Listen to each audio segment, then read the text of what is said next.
tuning in, everybody. Welcome to another episode of the Growl podcast. First thing I'd like to say is if you are and have not yet, please subscribe, like the channel, share the videos with your friends, share them on all your socials, help spread the word of the Growl. Today, I am joined with a good buddy of mine, very driven individual who I think is going to have some pretty interesting things to say. Thomas Haywood, who is the owner of Redefining Darkness Records, and among many other things. Welcome to the show, buddy. What's up, man? Good to be here. Awesome. So, obviously, we will touch base on a lot of the typical standards, as far as the label and your past. But I also want to wander a bit. I want to kind of get to know a little bit more about you as opposed to just what you do. So we're going to just launch all the way back. You currently live in Cleveland, correct? Yeah, I'm south, so technically, I guess great. So what they consider Greater Cleveland is Cuyahoga County. So if you're within that county, you're considered to live in Cleveland. That county line ends across the street from me, so I'm like right on the southern border. But yeah, like 25, 30 minutes from downtown. Yeah. Awesome. And then, are you born and raised in Cleveland? Yeah, it was. Awesome. So have you ventured out, lived anywhere else, or? Yeah, I lived in Los Angeles for a while, like 03 to 04, I think, or something like that. And then Cincinnati for a couple years, which is just, Southern Ohio. And then, I've just traveled touring. So I did come back here and kind of been here since. Awesome. And then speaking of touring, I'm kind of doing a little research on you and whatnot. It looks like you kind of maybe got into the touring game almost a little later than a lot of guys would have. Yeah, that's middle 20s, even maybe. Yeah, maybe 26, I think, something like that. Yeah. And it's a young kid's game for the most part. When you can unplug and not have much to lose when you hit the road. So, so with that said, obviously you started playing in bands, first before all the record label business. So, kind of walk me through your, baptism into music and what got you into playing. Yeah, that's tough, I guess. How far do you want to go and how long do you want the story to be? But all the way back. Let's go all the way back. When did you get your first instrument? What sparked the interest for you? Well, my dad played drums always, so there's always a kit set up, even when we were at an apartment when I was real young. And it was a very old school apartment complex, and it was old school in a couple ways. It's old school in that I feel like older apartments had only like a couple units. This had like 4 units, but they were huge, they took up the whole length of the building, and it was all like family in a apartment building kind of thing. So it was like me, my mom, my dad, then my mom's brother and his kids were upstairs from us. And then their grandparents on the maternal side were in a unit. And then there was like this guy who just lived there that we knew, but it wasn't related. But then my grandparents on my mother's side lived next door to us in a house. Oh, wow. So yeah, so we were like, it's like a very like, I don't know, immigrant style family, and they're all Italian on my mom's side, so I guess it kind of makes sense. But they were the first ones born here, my grandparents. But yeah, my dad always played, so even in that apartment, he had drums, and my uncle played guitar, my mom's brother, and so they would jam together. And I was really young, but there's pictures of me at like 2 years old or whatever, sitting at his kit with just like little Fisher Price sticks and stuff, or whatever I could hit with. And there's pictures of me like sleeping on the floor in front of his kit, like while they're playing and stuff, so I think that was probably the impetus, even subconsciously. And then I want to say I got so I always kind of messed around. I was big into sports when I was young, like I think a lot of kids were, football being the main thing. And then and I played all the sports really, but football was the thing I was the best at and obsessed with. But then when I hit about 12 years old, my uncle, the one that I was talking about that played with my dad, my mom's side, my Uncle Mark, he went with me to get my first guitar, and so got a little guitar and a practice amp, and that started that. So I started playing guitar at 12 and just self-taught. And it's not like today where I think kids can excel a lot faster going on YouTube and figuring out how to play things a little quicker, maybe. You had to rely on your ear, and you had to, you had magazines and stuff with tab and whatnot. So I'm trying to learn Black Sabbath out of guitar tab and listening and, stuff like that. So just learn kind of the way we all used to learn. Right. It was way different, wasn't it? It really was. It Yeah. was very hands-on. Here you go, figure it out. I remember I went to maybe 2 guitar lessons when I was young. Uh-huh. And it like didn't resonate with me at all. My brother picked it up from his guitar teacher extremely well, and I was like, yeah, this sucks. I don't. And from that point, it was everything from drums to guitars, and everything was how you picked it up by ear. Yeah. I mean, it's just a totally different spin on the way things are now. Like you're right, like YouTube is the greatest guitar teacher on the planet. Oh yeah, big time. Yeah, I think it took, and I'm sure some guys pick it up. I mean, there's some people just crazy talent that just like sit down and can like play, which is insane.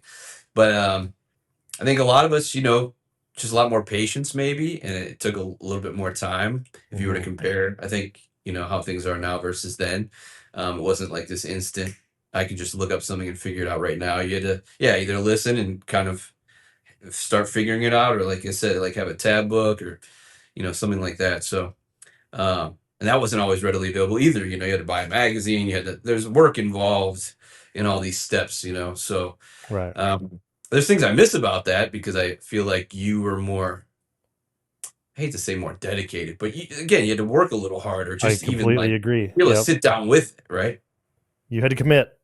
Yeah, you had to commit. And I'm not saying that kids don't now, because obviously there's a lot of shredders out there and they commit to sitting in front of the computer and doing it, but it was just a little different. You had to do a little bit more. Right. Completely agree. So got into playing guitar. Yeah. What kind of music? So I was assuming you probably did some stuff with family first, right? Musically with family first. Not really. I mean, my dad always did his own thing, kind of, and he was, by the time I got my guitar and stuff, he really didn't play much anymore. He might have been working 2 jobs by then. Basically, he always was working as a salesman, but then he bought into a beverage store with an uncle of mine, but then my uncle backed out, so then my dad was stuck with it. So my dad would like go to the beverage store pretty much every day after work, and he was probably there during this time. So, in which I had to, work on the weekends there or whatever when I was pretty young. So, yeah, it was probably then. So yeah, he kind of stopped playing after I was like really little. So they just basically sat in the basement once we got into the house, and I would play, especially if no one was around or no one was home, because they didn't want to hear me make noise or whatever. But yeah, I think the first time, obviously playing by myself, just, I mean, dude, cassette tapes of just riffs and even like death metal growls with riffs, like just hitting record on a cassette deck. I still have those tapes, which is pretty crazy. So yeah, no drums, nothing, just me playing and singing at the same time. When you're like 13 years old or whatever. Yeah, it's kind of funny. But you did what you had to do, and it was a way to listen back to what you were doing, and there's another learning tool, I guess, and a way to track yourself. As primitive as it was, just to get ideas out, the only way you could. Right. So how did you finally connect with other musicians? So mostly through school, I think. Yeah. Well, one was my cousin, so I guess we can go back to family on that. It's my cousin on my dad's side. He was actually a married-in cousin. So it was my dad's sister married a guy who had a kid already, and he was like my age. His name was Chris, and he was like my best friend growing up. I was always at their house, so we were always together, especially in the summertime. I would just ride my bike there every day, basically. And he got into bass because his dad, my uncle, played bass. And so we're like, oh, we should do something. So it's funny because we never sat and practiced very much, because we were always like super creative and doing other things all the time. For a while I wanted to be like an artist. We would like draw together all the time. and do other things or whatever. But eventually, when we got into our first like band situation, we were jamming together. And that was like with a kid from school who played drums. And he was like one of these guys that just had mad talent, dude, who just like picked it up and was like crazy good. Right. And for the time anyway. So that was probably ninth grade by the time I actually like got together with people, you know. So I was like 13 or 14, maybe. Like the best time I think really to get involved in music is that like middle school, early high school. So I Yeah, think your and that's mind exactly when it happened. is moldable enough, and yet the creativity hasn't started to kind of be squashed where you're able to create without rules Right. and have that once you get that bit of a vibe to it, your addiction can start and set in at a young enough age that that's where your commitment will come. Totally. Cool. So first bands for you, what what type of stuff were you doing? Well, I was just thinking back about it as we're talking about it, and I do still have some of those recordings too. Just again, the boombox, in a room, just to kind Yo. of hear what you were doing, and it sounded like, I mean, some of it sounded like straight up Chaos AD Sepultura era. Uh, and as you know, a lot of those riffs are pretty basic, right? I mean, there's not like a lot of crazy stuff going on, but it was super heavy and Hmm. aggressive and groovy. And that's what we sounded like, something that we could pull off. Uh, yeah, so I would say Sepultura, like that Chaos AD era, is probably what we sounded like most. But then I was also of the age, I'm a little younger than you, where Korn did start to come through into things, and it just like Nirvana came in and changed the landscape, which I hated at the time. Me too. I hated that band, dude. I mean, I couldn't get away from it at school, right? It's like everyone and anyone that played guitar only played Nirvana songs. So like, while I can appreciate more of it now, couldn't stand it, dude. I really couldn't stand it. The most hated band for me, like in my teens by far. And but Korn I did like when it first came out. It was like another one of those things that you discover um, on your own, right? Because it wasn't like, oh, they're on MTV and like, oh, Hmm. cool. Like it was like we were going through BMG catalogs because we scammed the whole system and got like the 20 CDs for a penny kind of thing. But my mom at one point did actually sign up for the thing, and we'd have to buy a CD once a month or whatever. And she got it for me for Christmas maybe one year, and so we did get to buy a CD once a month. And my cousin kind of conned his parents into doing it for them. And so we were looking through that catalog, and there was like a picture of them, and they just look wild, man, with all the dreads and whatever. And we're reading it, and like, this sounds like kind of interesting. And you just take a chance. There's no way to listen to it, Hmm. so it was like, all right, we'll take a chance. And there's so many bands that you either discover that way or through other ways. Album covers, obviously, is an Yep. example that you check out, and you're like, it's a hit or miss. And Korn for us was a hit. And I remember hearing it the first time we were together when we listened to it. We're like, what the hell is going? Like, it was so weird and so different. And I think we weren't sure at first, but then we liked it. So then that starts to play a role. And not that we turned into like I'd say like a new metal act or anything, because that didn't.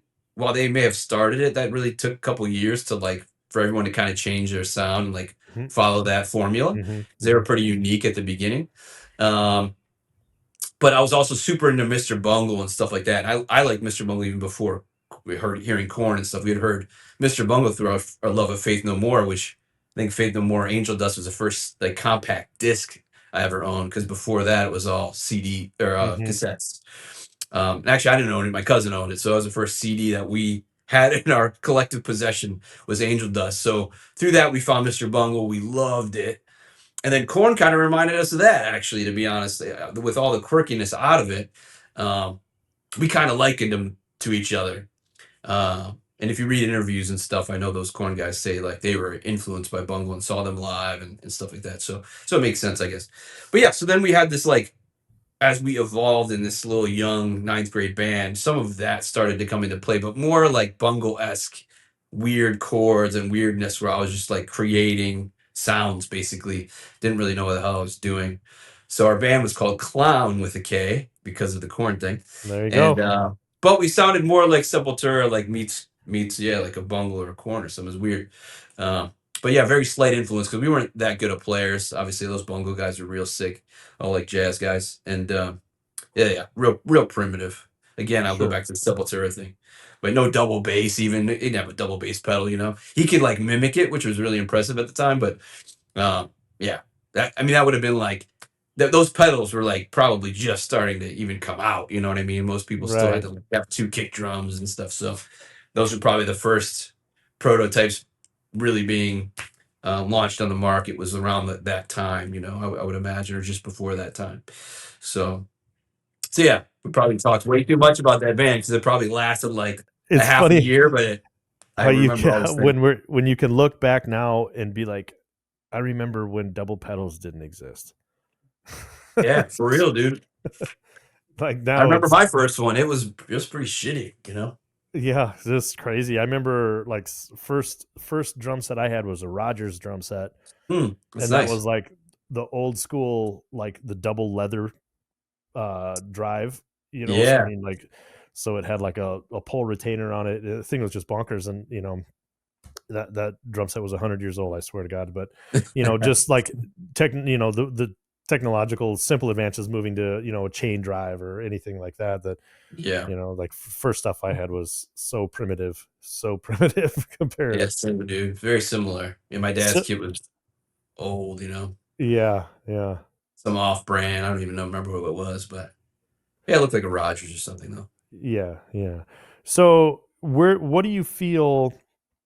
Because I can think back to the first bands that I was in through middle school and whatever, and there's always the Mhm. one band that kind of changes everything as far as understanding, like, okay, this is how good it can be if I work for it. What was that for you? Like the band that I was a part of. Yeah, Yeah, that so I was like maybe 14 in this little thing, and we never played shows. I mean, this was like in the basement. We probably did like as many rehearsals as I can count on two hands, but it felt like, time feels much longer when you're young. hmm Um, and when you look back, you're like, oh, we were only playing for 6 months. That's crazy, or whatever it was. But I joined a band at 15 that was called Neonatal Death, and they kind of like they were a little blip on the radar, kind of in this scene here, and there's a street called Coventry, and it's in Cleveland Heights where I grew up, which is like a suburb of Cleveland proper, and it's on the east side. So Cleveland's split east and west. It's very east and west. Where like people on the west side, sometimes people have lived on the west side their whole life, never even come to the east side. It's only like 25 minutes away. It's like crazy, dude. It's like a crazy like pseudo rivalry. People on the east don't like people on the west. That kind of it's like really weird. It's better now than it used to be, but it was so divided. And growing up, the west side felt like light years away. Like it's weird to think about now. But yeah. Anyway, I lived on the east side in Cleveland Heights, which is a very kind of like urban suburban area. It wasn't like city, but it was kind of like an urban suburb. hmm I was kind of like, and especially in certain areas of Cleveland Heights, I would say I was more of the minority, which actually made for a good, diverse, versatile upbringing. But because I was actually into hip hop, like the first music I got into, just because of my surroundings. hmm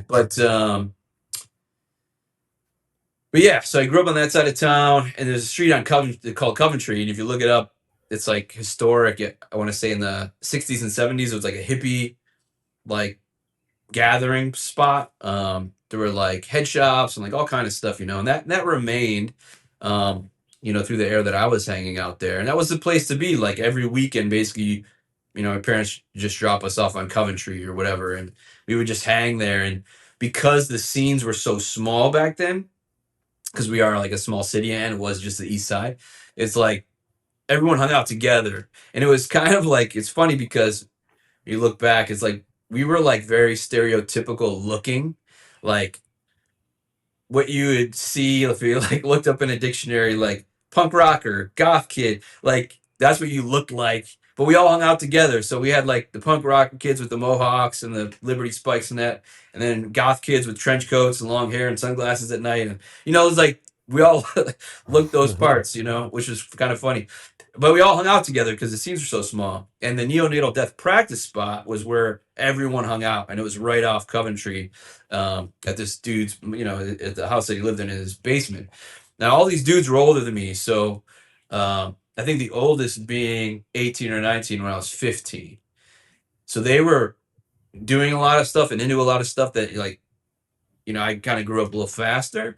So they were like drinking and they were smoking and doing whippets and all kind of drugs and stuff. And I never took part, but mostly because I was already wild, and I would describe myself as a little crazy back then, and not necessarily in a delinquent way or a violent way or anything. I just was wild, man. I would just do wild shit. And I just felt like on drugs it might be a bad combination. And looking at them, you know, sometimes you're like, it's like idiots, you know, like I didn't want to be like that.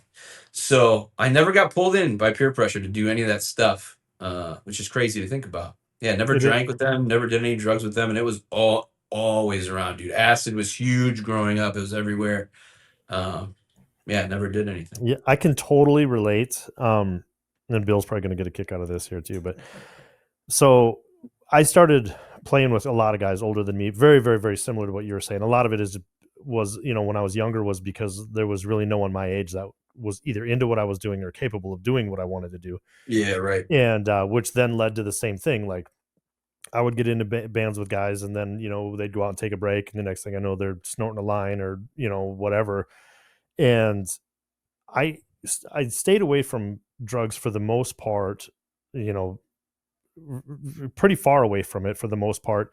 And I always view like during that time, I always looked at it as like, you know, like I was a coward, that everyone else is cool and brave and going doing this stuff. And I was just a chicken shit. And I was afraid of doing it because of the consequences of it. But I never really got into it. And then it wasn't until later, you know, when a lot of those guys were having problems, when I was like, coward or not, it was such a great mindset to be in that it's kept me clear of all that stuff because Yeah, like you say, the pressure is real. It is extremely yeah, real. yeah. Yeah, it's weird. I don't know if I felt like a coward. I definitely was probably afraid because it was like, holy shit, like you don't want to get caught and this and that. And I think my vice back then was just girls, you know, like definitely doing shit young that I, you know, I hope my kids would never. Oh, I could never imagine my kids doing the stuff that I did young, you know. But so that was uh, my big vice, I guess. So that was something. But so we all have something. But yeah, it was cool though because everyone just came and hang out at our rehearsals, and I mean, everybody from the street. So it was like a party every weekend, and we did play shows and we played Battle of the Bands, and I actually sung in that band, just like death metal vocals, that kind of thing. I sounded so much like Chris Barnes, even back when I was 15, that like dudes were like dumbfounded. Like they would put on Cannibal Corpse records, like, dude, sing, sing. And I would growl the Chris Barnes, and they were like, dude, this sounds exactly like it. So they were like blown away. So that's what I did. So I did death metal growls at 15 in this band. And again, we had kind of had a little rabid little following because, you know, it was all the neighborhood basically would follow us. And even if we played clubs downtown and stuff. So that was cool. So my parents were cool with it, but I couldn't be on a school night, right? So it'd only be shows on the weekend, rehearsals only on the weekend, that kind of thing. And I stuck by it just so I could keep doing it. And, you know, I didn't want to get in trouble, so I couldn't do it. So mhm. I just kind of like did what you know you had to do within the confines of what you had to do. And then I joined another band after that. That was more like rap rock, I guess, and that, but more, I guess, Rage Against the Machine style. Like our vocalist almost looked exactly like Zach, except he had dreads, and he sounded like Zach. And you know, at that stage, again, like you said, it's hard to find people to play with, right? And I started playing drums by that point. I like played guitar in that first band. I sung in the next one. I was like, I started kind of getting back into playing drums again. And I was maybe at 16, 17, so 16. And you know, we were playing shows and we opened up for some bands like Shutdown, like that hardcore band. Mhm. I want to say even Internal Bleeding once. We might have been like, I feel like there was like a dual bill. There was like an early show and a late show, and I met Internal Bleeding at that show. We were like playing early, and I don't know, it's some weird um like matinee thing and like a late show or something. So I don't think we were like opening for Internal Bleeding, but they were there playing a show later, and we ended at like 4 or something like that. I don't know, something that didn't happen very often, but I do remember it being weird. But yeah, so we were pretty active actually. We never really recorded a real demo, but we also had a pretty good following and did battle the band stuff, and we were good at what we did. But again, it's one of those things like, what was it? Like, what I would have handpicked to do? Probably not. But I got to play, and I got to play with people, and I got to kind of, hone my craft and get better. And yeah, soon after, when I graduated high school, and these were guys that didn't go to my school. Actually, all of these guys were guys that didn't go to my school, except for the very first band. We had a drummer that went to school with me. Hmm. But yeah, once I graduated high school, my parents moved right away. And actually, they moved out kind of where I'm close to where I'm at now, which they moved to Strongsville, which, if anyone is fans of Chimera, they're kind of like, besides Mushroom Head, I guess Chimera is the other like Cleveland claim to fame in the metal world. But the guys from Chimera are from Strongsville. And so we moved there, and I moved with them because as soon as I graduated, they moved. And I happened to start going to community college for a couple years just because I didn't know what to do and I didn't want to waste money and time. So I figured I'd get some core stuff out of the way, start with my music stuff, and then, hopefully find people to jam with. And I did. I found a dude in my class who I'm still best friends with today. He actually works with me, so I see him every day. And we ended up being in touring bands together and all kind of stuff. But yeah, we met when we were 17 at community college. And yeah, so it's kind of crazy to think that we've been best friends that long now. And that's when we started really doing more extreme things.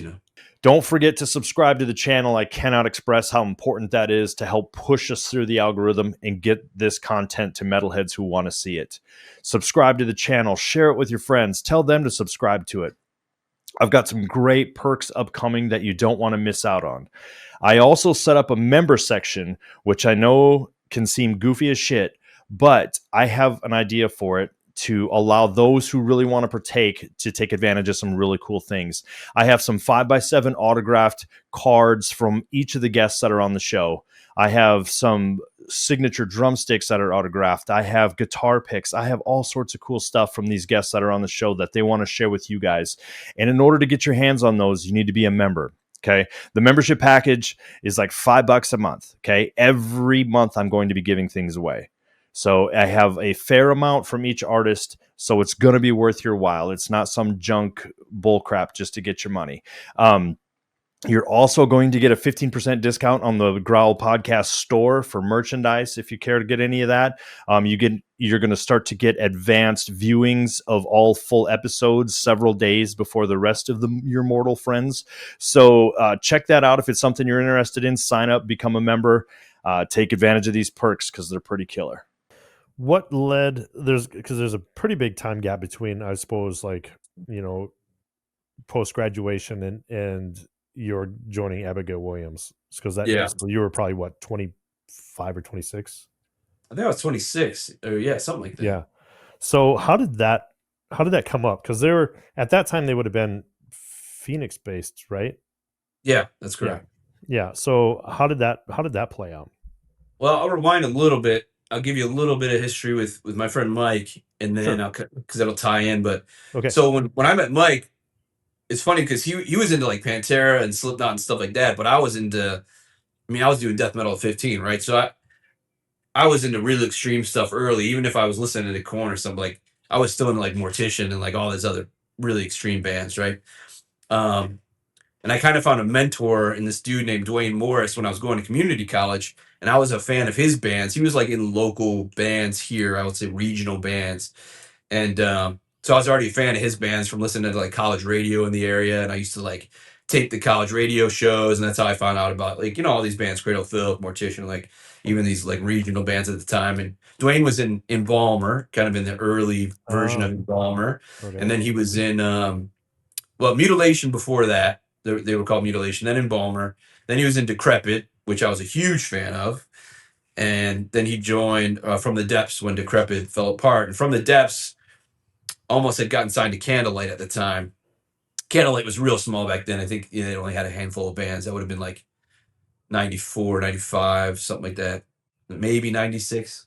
But But From the Depths was awesome. I saw them open up for Cradle Filth in like '98 maybe, and they were just really good, like professional, even though they were still kind of like these local regional guys, you know. So I looked up to them. But Dwayne ended up going to community college with me, and I recognized him. We had some same classes together, and we would hang out together. I think that's even before I met Mike and started playing with Mike. So anyway, so me and Mike started jamming, and I helped him get into more extreme stuff. 'Cause like I said, he was more in kind of like the general metal, like the Panteras and this and that.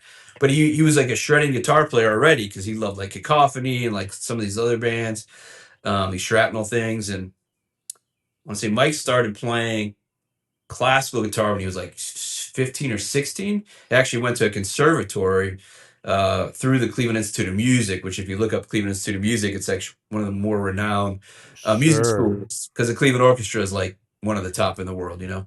Sure.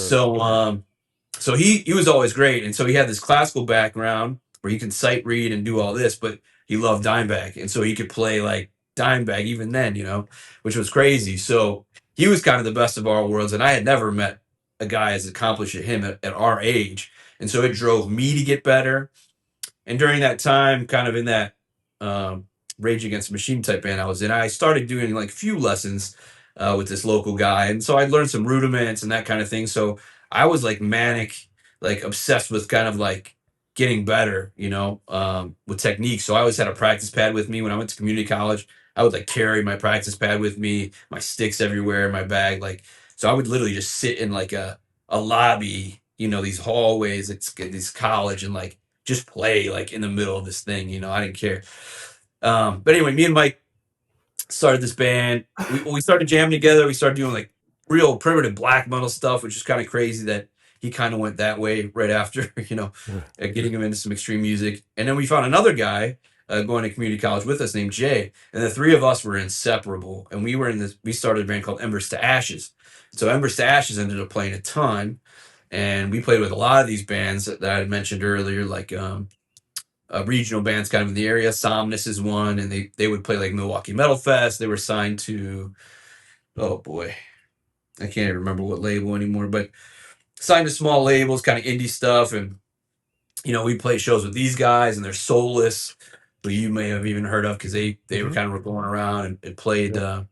you know, all around at the time. So we played with a lot of these I bands. think we played with them in Minneapolis Probably, at I the wouldn't Minneapolis Metal Fest, like way back in the.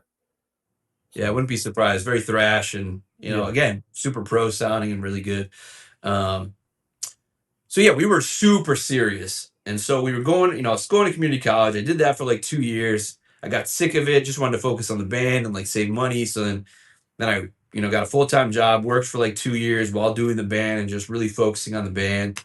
And then it came to a point where I was working at this car dealership, the Cadillac dealership actually, and I worked in the parts department. And I went from being this like kind of lowly parts driver to they put me on the desk with these parts guys, and I knew nothing about cars, man. I'm not a car guy, but they knew I was young. They knew I knew computers probably better than any of them.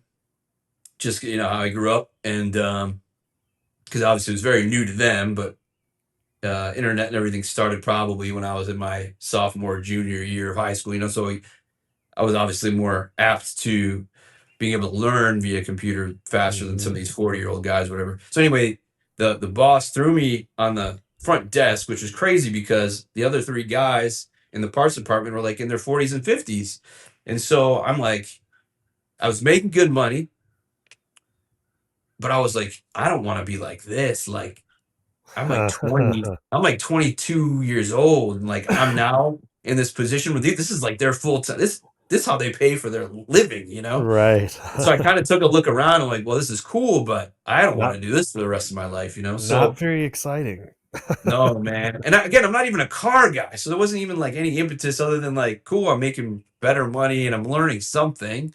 You know, I had to learn about cars, obviously, to find the parts and whatever, and working with techs all the time. But yeah, it wasn't my thing. So I kind of felt this like urgency all of a sudden that I gotta get the fuck out of here. Um, my parents end up getting divorced. Like they've been together 20 years. So I'm like, you know, all this shit started falling apart. So I'm like, I need to get the fuck out. And so I'm like, I'm just gonna go to music school, like It's something I've always wanted to do. I'm just going to do it. So I was looking at Berkeley. I was looking at the Collective in New York and looking at Musicians Institute. Berkeley was kind of out for me because through my research, it was like a real college. Like I had to take all these courses and do all this, and I just wanted to play. And so I looked at the Collective, which was just like a contemporary music school, which all they did was like play basically. And same with MI in California. And so I was like, well, I could go to Collective, but it's like here in the winter, I'm gonna freeze my ass off. I'm not gonna have a car. Like it sounds terrible. Why don't I like if I have no money and I'm broke, I'd at least like to at least be in good weather. That's kind of like what Absolutely. made the difference for me, man.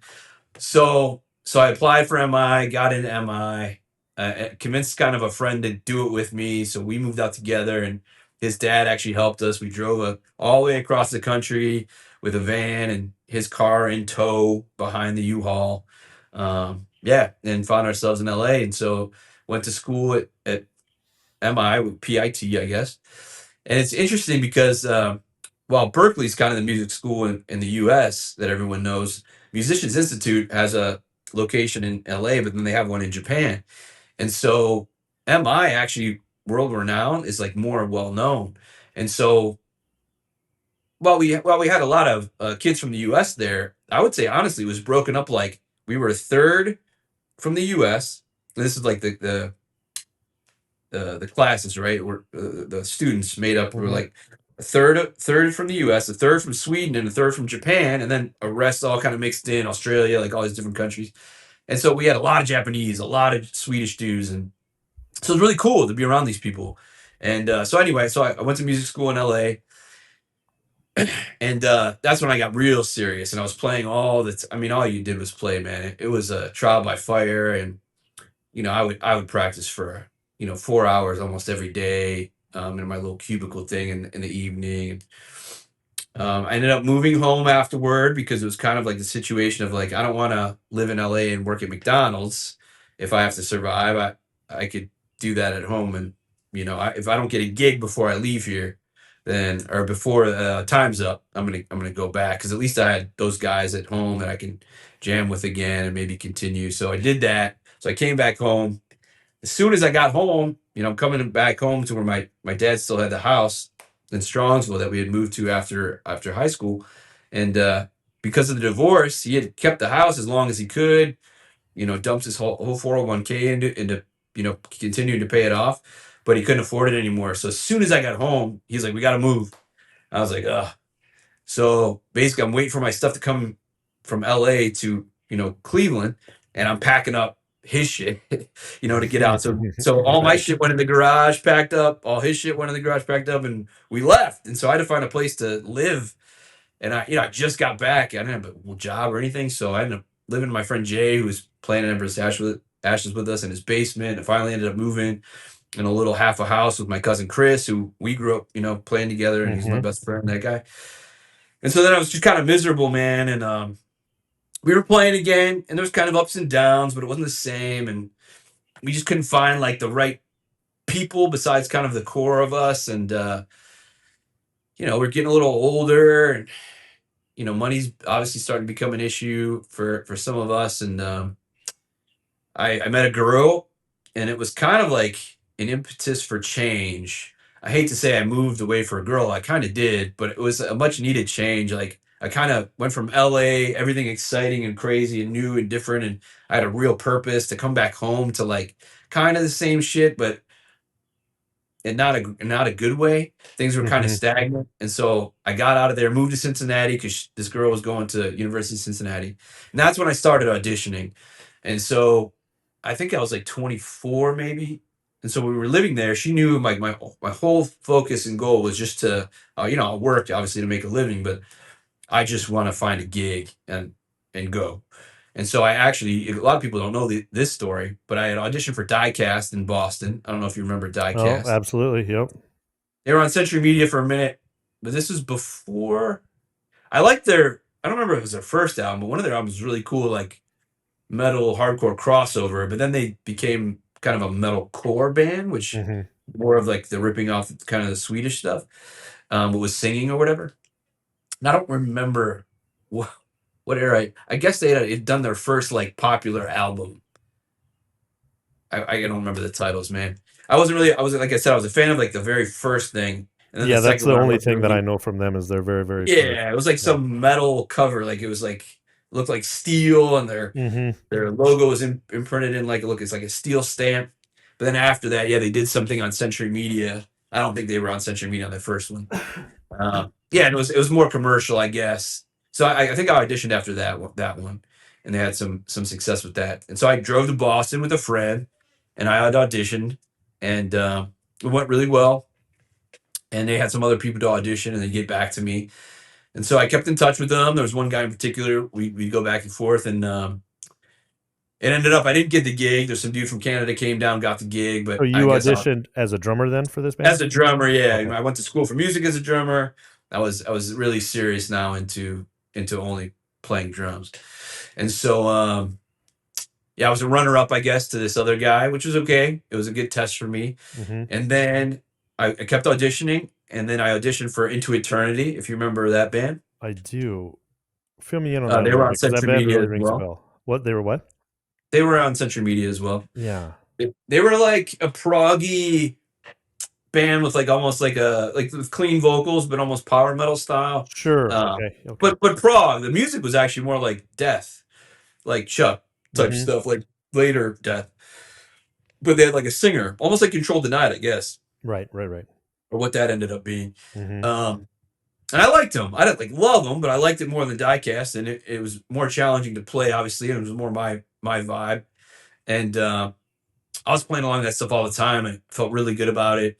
And when you audition back then or send in a tape, it was like a camcorder. It wasn't like you didn't have phones you could record with. Like, Mm-hmm. so I had a little shitty, like, little camcorder with like the mini little cassette things in there, whatever those were, mini something, Like eight DVs or, little 8 tapes or whatever those were. yeah, whatever they were. Yeah. And, you would send that stuff.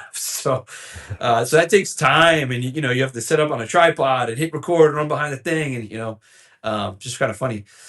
So I did that, and they liked me, and they were all in, and they even showed my stuff to Century Media, and like they were stoked because they're about to do a new record, but they were in like Regina, Saskatchewan, Oy.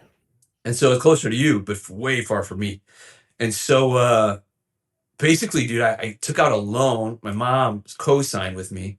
I took out a loan for like $5,000 or $7,000, something like that, to like basically get me up there, have a little money while we were recording a record, just to as a little comfort, right? Like something to set me up. Right. And so we took out a loan to do it. Was all ready to move. The girl I was with, we were pretty serious, and she had to finish school, but she's like, "Well, I'll come follow you after, blah blah blah." So that's like a little emotional thing, but I was going, man. And so the dude, his name was Tim. Dude was like, "Well, you could live in my basement," and he drove taxis or something. And he's like, "I might be able to get you a little work and blah blah blah." I was like, "Cool." So I was planning to go up, and we set a date, and so we were keeping in touch week to week, and then I was getting ready to go. So the week before, I was like, "Hey, man." I think we had gone a week without talking. So this was like, we had a 2-week gap. I call him and I'm like, it's a week till I move out. It's like, hey, everything's still good. I'm just letting you know, like, I'm still good on, the date next week. I'm going to start driving up. It might take me a couple days, whatever. And he's like, oh, he's like, well, yeah. He's like, but some things change. He's like, the label thought you were going to be up this week. And he's like, so they've been hounding us to like get going on this record. He's like, so we're having our old drummer come in and play on the record. He's like, but you'll still be the guy. You'll be playing with us live, blah, blah, blah, blah, blah. And I was like gutted, dude. Because I was Yeah. like, well, if I'm moving up and doing the record, at least I have a resume if it doesn't work out. At least I can Right. say, I played on this record, it was a signed band. It was like a legit thing. I could hand that out to people, whatever, or give that reference. And without that, with this big life change, I was making all these sacrifices, leaving the chick, leaving everything. Taking out this loan, like I was still real young. And so I was like, I'm giving up too much just to be some live guy. Well, and it seems like an awkward way to start your trust and relationship in a band. Exactly. Right. And Yeah, so that's my radar is going off like, super red flags. I'm like, hell right. no, dude. So I talked to him like, look, dude, this is where I'm coming from. It's just too much of sacrifice just to be some like live dude. I'm like, if it works out maybe later that you need a guy, obviously you got this record to do, you got this and that. But if I'm not gonna be part of that process, then I'm not gonna like make this move. Hmm. And so that was a big one. So that was kind of my first like, I dodged a bullet basically is what happened. I But think it I'm sounds like, like it. man, Yeah. this is wild. This is the Wild West, like what the hell? So that was not a great experience. And so then it was, me and the girl I was with, we ended up getting married down in Cincinnati, like courthouse type of thing. We Mhm. both were from Cleveland. We moved back home. And then I started playing with my guys again a little bit. But with that said, the guy I had gone out to MI with was another drummer, the one I actually moved out there with. And in the meantime, while I was kind of away doing all this and blah, blah, blah, when I got home, I found out that he got a gig, and he got a gig with Abigail Williams. They needed a drummer. He must have just wrote him blindly, whatever. Sent him some audition stuff, and I think just stuff that he played on, or whatever. More local stuff that he had done, and got the gig. And so I was happy for him. I heard it, and it wasn't really my thing, but I was like, "Oh, it's cool." At least he's getting to tour, and kind of doing what I wanted to do. And Right. so I was happy for him. And then so he goes out to Arizona to rehearse with them. But then, as soon as they start their tour, like the day they were leaving, the guitar player basically told them, "Hey, I'm out." And so those guys were like, "What the hell?" Well, my friend at the time, who's a drummer, John, he obviously was knew my friend Mike, who I played with for years and years, because our bands, when we were still in Cleveland before we moved to LA, would always play together and stuff like that. And so he was aware of Mike and his talent, and so he hit up my dude Mike, and was like, "Hey, you're the only guy I know who could like learn this whole thing in like a day." He's like, "Would you be down?" And so basically, sight unseen, they just trusted John's recommendation of my best friend Mike, and they're like, "Well, we're screwed. We have no other option. So we're gonna fly. We'll fly him to the next state." So I think that guitar player played like one date, maybe in Texas, and went back home. And then they had an Oklahoma date, and so they flew Mike out to Oklahoma, and then Mike joined the tour right then. Never met these guys before, only knew John, and he wasn't like close to John, but they were good acquaintances. And just had to now live in this van with these guys, people he's never met in his life, That's more than a crash course. Yeah, super wild, Wow. dude. And they were opening for Dark Funeral and Enslaved. Dang, man. So his first tour was opening for Dark Funeral and Enslaved, and this like crazy like whirlwind of like you just got thrown into the fire. And so I'm just at home going, "Holy shit, this is crazy. Like, good for you, man. Do your thing." So I don't know if you want to interject there.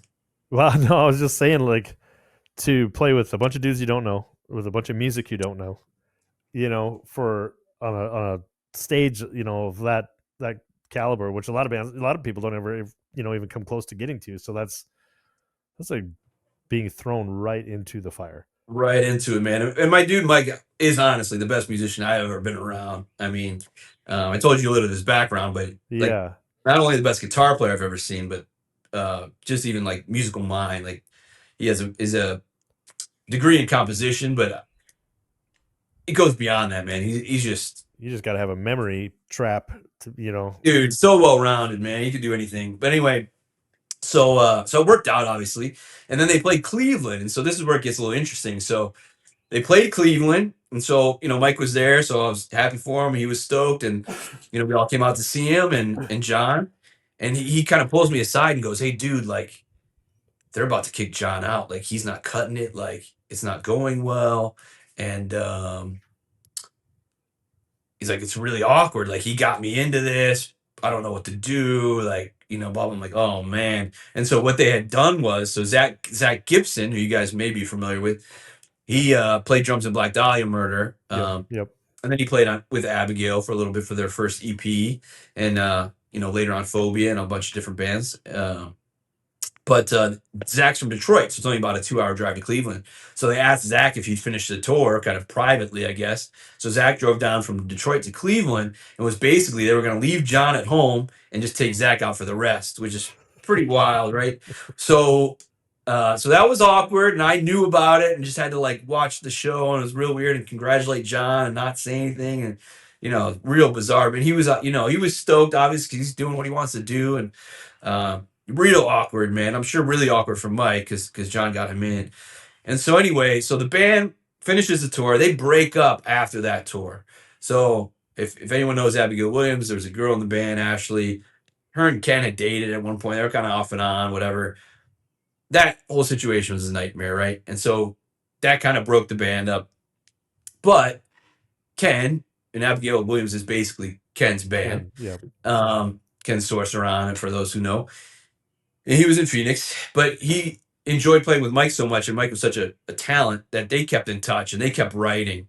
Um, but it was different stuff. And so this project eventually ended up being called Born of Fire. And that's what I joined. I never joined Abigail Williams, actually. So this Born of Fire band, they were tracking stuff, doing stuff separately, kind of primitive era of being able to track yourself. And then, Dropbox was very new, but I mean, super new, but we had Dropbox and you could do that. And then I had to audition again. And still, this is before the phone thing. So back to the camcorder and playing these songs that they sent me. I think they sent me one Abigail Williams song. The slowest one that I could play was maybe 180 beats per minute, something like that. Because I told them I wasn't playing, in the 200s, at least with the feet. And then some of their new songs that they, had written for this project. And so I sent them that recorder. Me and Mike jammed it together in a practice room. We sent them that video. They liked it. Ken liked it. And so I was in now. And eventually Ken just moved to Cleveland. Because we were already in Cleveland, the two of us, and he's like, I got nothing else here. Like, yeah. So Ken moved to Cleveland. When I first was introduced to Ken, he was in Cleveland, and I funny. Totally forgot that point. Yeah. So he lived in the city, and we weren't too far, and so so this Born of Fire thing was wild because based on this one song Ken had written, he was talking to like Roadrunner Records. And I think Roadrunner had been a little interested in Abigail, but since Abigail had broken up, I think Ken had just kept these contacts and then kind of sent him the new stuff he was working on. And they were like in love with this one song he wrote. And now we were a part of that thing. And so Roadrunner was courting us like this whole time. And, we were writing, and we brought in another friend of ours from the area to play with us who was really great at recording. Like back then, I mean, he was great at recording before I even moved to LA, and this is like 3 or so years later. He's just one of these computer kids, and he was like a good player, a solid player, that kind of thing. So he joined with us, and I was like 3 Clevelanders and Ken, and I was playing drums for this, actually, at the time. And then we had this like showcase, right? Back in the day, you used to play showcases for labels, and I'm sure you remember those days too. I do. And a lot of times you'd go out to LA or something, and at a certain club, there'd be a date set up, that kind of thing. Or you play for them privately. I've heard of those kind of things. Well, they were going to come to Cleveland actually and come and watch us, but it didn't work out with scheduling. Something got messed up. So like, oh, we want you to record a live thing for us. And we're like, okay. So at the time we had a manager named Jerry Clubb, and Jerry Clubb managed Abigail Williams and Suicide Silence. And this is before Suicide Silence got big, but he only managed those 2 bands at the time. And Jerry was kind of a jack of a lot of trades, but he was a videographer as well. And so he came in with his cameras, and basically we did a music video for the song that Roadrunner really loved, that Ken had wrote. And then we had written all these other songs, and that we were going to play live. Well, it just so happened Ken and I worked at a venue called Peabody's. Yep. And Ken was running sound. I think at the time I was maybe doing door and learning sound. I was learning sound from Ken. And so we worked at this club together, and we knew the owner and the manager really well, and they liked us. And we're like, hey, off hours, can we come in like during the day and like do this thing? We need this showcase thing for this label. And they're like, yeah. So we were able to come in during the day, go on stage, like, have the whole setup. It was really cool. Right. We were able to put mics up and that kind of thing. So we did that, and we shot that music video thing too. And in the interim, right before that showcase thing, when we still thought they were coming, we had a really drunken night of debauchery, right? And so it was me and Ken. We had been working at Peabody's. We got out late, and we told everyone to meet us, like, let's hang out. And so everyone came out, met us, and we got hammered, dude, like crazy, like, one of the drunkenness nights ever, And they were doing construction on the street that Peabody's was on. There's not a lot of one-way streets in Cleveland, but this happened to be one of the few one-way streets that was in the city was the street Peabody's went on East 21st, and you go out and they were doing construction on the street. And anyone who knows construction, they like chop all the signs down, you know, they do all this stuff, right? All the street signs. And so they leave these stubs of street signs. And a lot of these poles, these street sign poles are like green. It's like this kind of like, I don't know. It's got holes in it. It's not mesh looking, but you know, I don't Right. know. They're like breakaways. I know. Yeah, right. Yep. So it's just a little stub on the ground now. And in my drunken stupor, I thought it was like a bottle of Rolling Rock because it's green, right? And I'm like, I'm gonna kick that fucking thing across the street and like smash it against the wall, you know, of the building across the street. It's, you know, I was like setting my mind, you know, I'm gonna kick this thing across and be awesome. It's gonna explode everywhere. So I ran and kicked this thing as hard as I could, but it was this pole, man. And you So broke I your went foot. I went immediately down. Yeah, immediately down. I thought I broke my foot, but dude, we raged on the rest of the night. It wasn't until the next day that like I couldn't, you know, walk or move my foot. And then it was the next week that we had this showcase. So we found out we were doing the filming part, and I was like, I can't play, dude. Like, you know, I can't. And so we were all scrambling. What do we do? And I had already put in so much work into this band and so much effort. I'm like, well, I'm not gonna not be a part of it. We didn't happen to have a bass player. So I'm like, well, I'll play bass. So I like sold. They're like, what? I'm like, yeah, I can play guitar. I'll play bass, whatever. So I think they like showed me a couple things, saw that I could do it, and they're like, all right, whatever. You know, we'll have Zach come down from Detroit, I guess, and he could learn it super quick and whatever. So that's what happened. So it was kind of a moment of a dire situation, and it wasn't planned, but yeah, I fucked myself up and I couldn't play at all, man. So yeah, I traded in my one of my kits. Got a bass rig basically and just had to learn. You know, I'm not a bass player at all, dude, but I play bass like a guitar player, I guess, and learned what I had to learn. And yeah, and that's kind of that story. So the whole Born of Fire thing then kept going. It was like, dude, it was almost like a year of just chording, and sending music and almost like a new song every day. And it's funny because there's a studio, kind of prolific studio in Cleveland called Annie Up. And Bone Thugs and Harmony have recorded there. Tori Amos had recorded there. Dave Matthews had recorded there. A bunch of people recorded there. And I had gotten Cole a job there because I had played in this band kind of in between a bunch of stuff. Well, I think when Mike was out on tour, actually, I was playing with this post-punk band. We sounded kind of like, I don't know, Gang of Four, you know, stuff like that. It was pretty cool. Mm-hmm. But anyway, one of the guys who was in that band with me worked at Antioch. He was an engineer, and he left and he moved away. And so they were short a guy. And so Cole, this guy that's telling you that was really good at just kind of on his own, you know, running Pro Tools when he was like 18 years old, back when like no one had Digio ones and, you know, super new. Right. He always had his own studios. And then he kind of got sick of that and got out of it, got out of his leases and, you know, all those were done. But he still wanted to do it. And so I'm like, oh, maybe I can give you, you know, hook up with Annie Up. And I did, and it worked out. And so he had this job at Annie Up. And so after hours at Annie Up, we would go and track there. And I mean, these rooms were incredible, dude. I mean, so we would like sleep there overnight, like shit that I know we probably weren't supposed to be doing, but we would sleep there because we would play so late. And at this time, dude, I'm like married, you know, and I'm just like not coming home, but it's just like I'm just trying to live this music dream, you know. So, dude, and this went on for months and months and months to the point where, you know, we got this girl, Kristen, on keyboards who ended up being in like Winds of Plague and stuff. Mm-hmm. Oh, She was from like Atlanta or something like that. And so she moved up to Cleveland to do this, which was crazy. We had never met her before, but Ken had kind of been like talking to a few different girls for this. And she had auditioned and he showed us. I'm like, okay, she looks good. She looks the part, blah, blah, blah. So she moved up for this, which is crazy. And she moved in with Ken because what else was she going to do? She didn't know anybody. And so now we had this kind of lineup. And so Ken was getting offers for Abigail Williams still to like tour and do stuff. And he actually still had albums on this contract with Candlelight. And so through talking with Roadrunner, and Mike Gitter was the A&R guy courting us at Roadrunner. And for those who don't know Gitter, I mean, he signed like Killswitch Engage, but he also signed like a bunch of prominent bands onto Roadrunner, like Cradle of Filth and Opeth. And Gitter brought a ton of bands on Roadrunner. And that was our guy. And so talking to Gitter, he was like, well, look, I'm trying to, you know, make this thing happen for you guys. And I really want to work with you guys. I really want you to be on Roadrunner. But until we can make this happen, like you have these offers for Abigail Williams, You have these records to do. Why don't you just continue Abigail Williams with the lineup you have?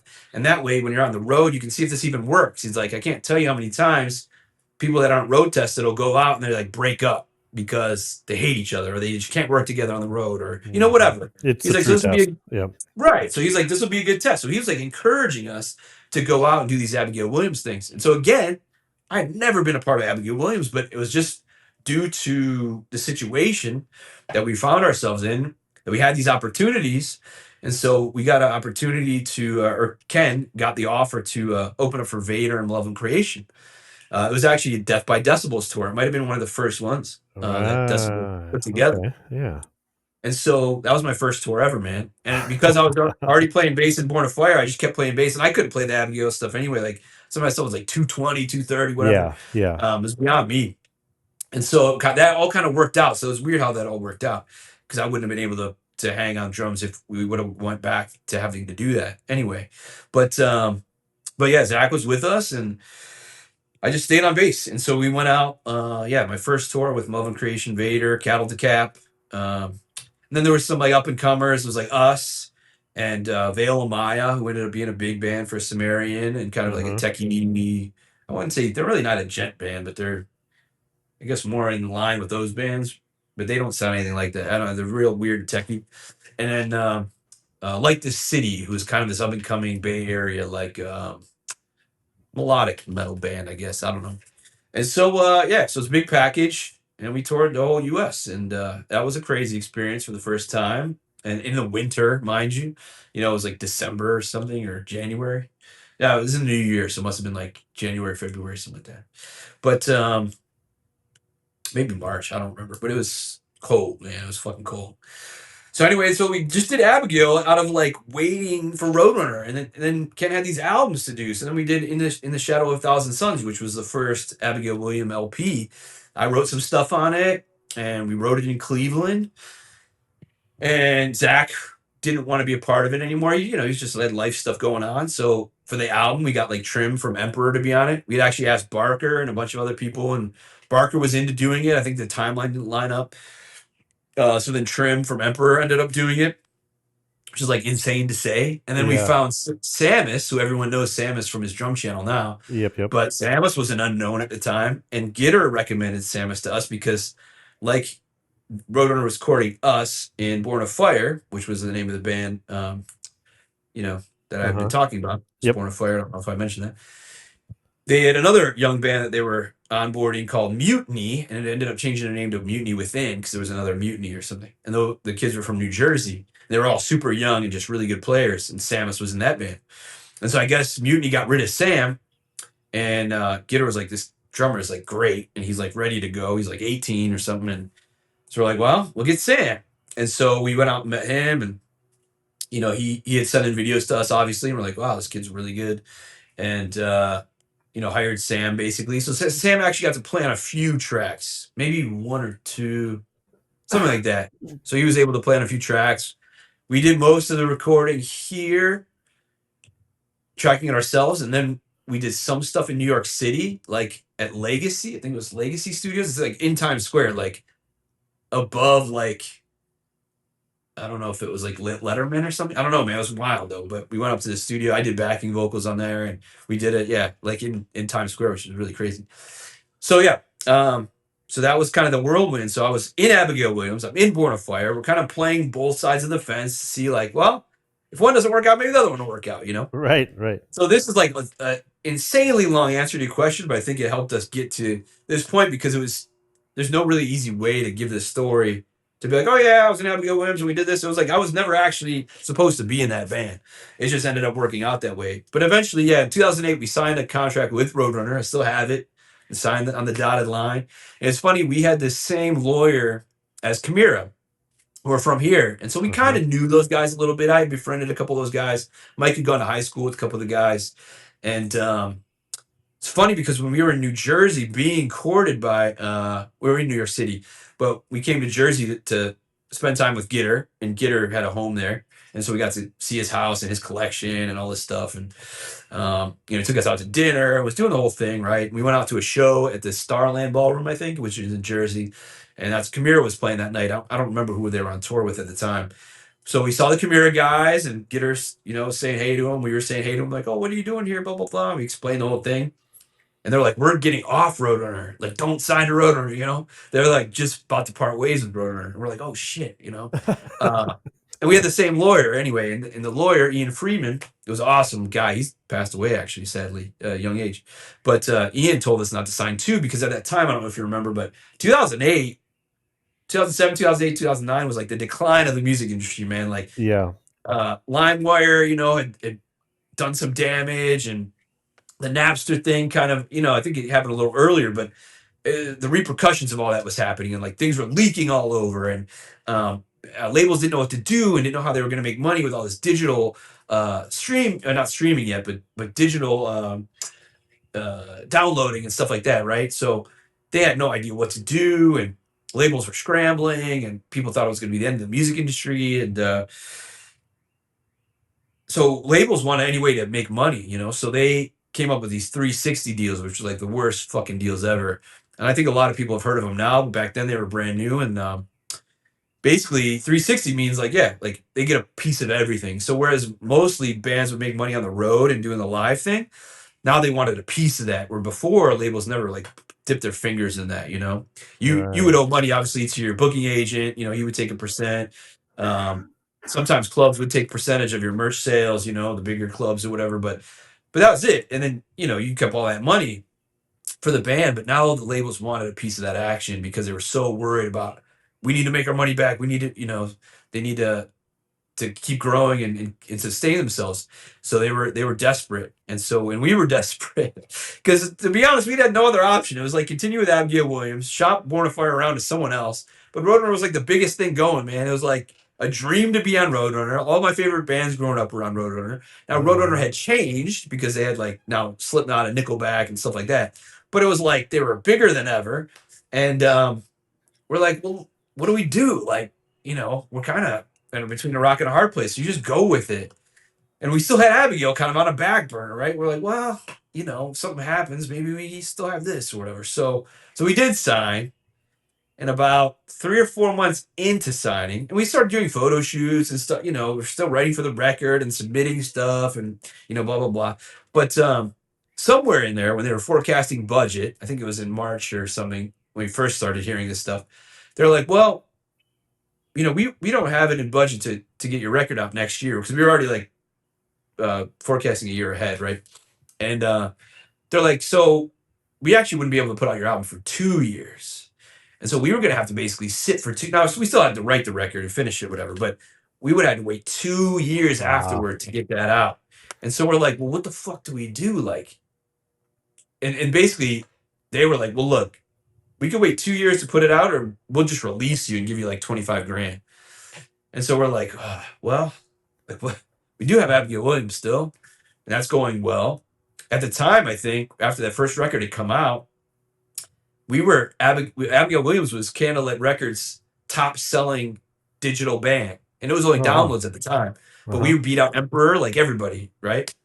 And so like Cadillac was all about us, and we were performing well, and we got on all these tours, and a lot of the tours were like metalcore tours and deathcore tours, because that was like the happening thing at the time. And we were just grouped with all these like kid bands and stuff. It sucked for us because we wanted to play with the Mulvin Creations and the Vaders, but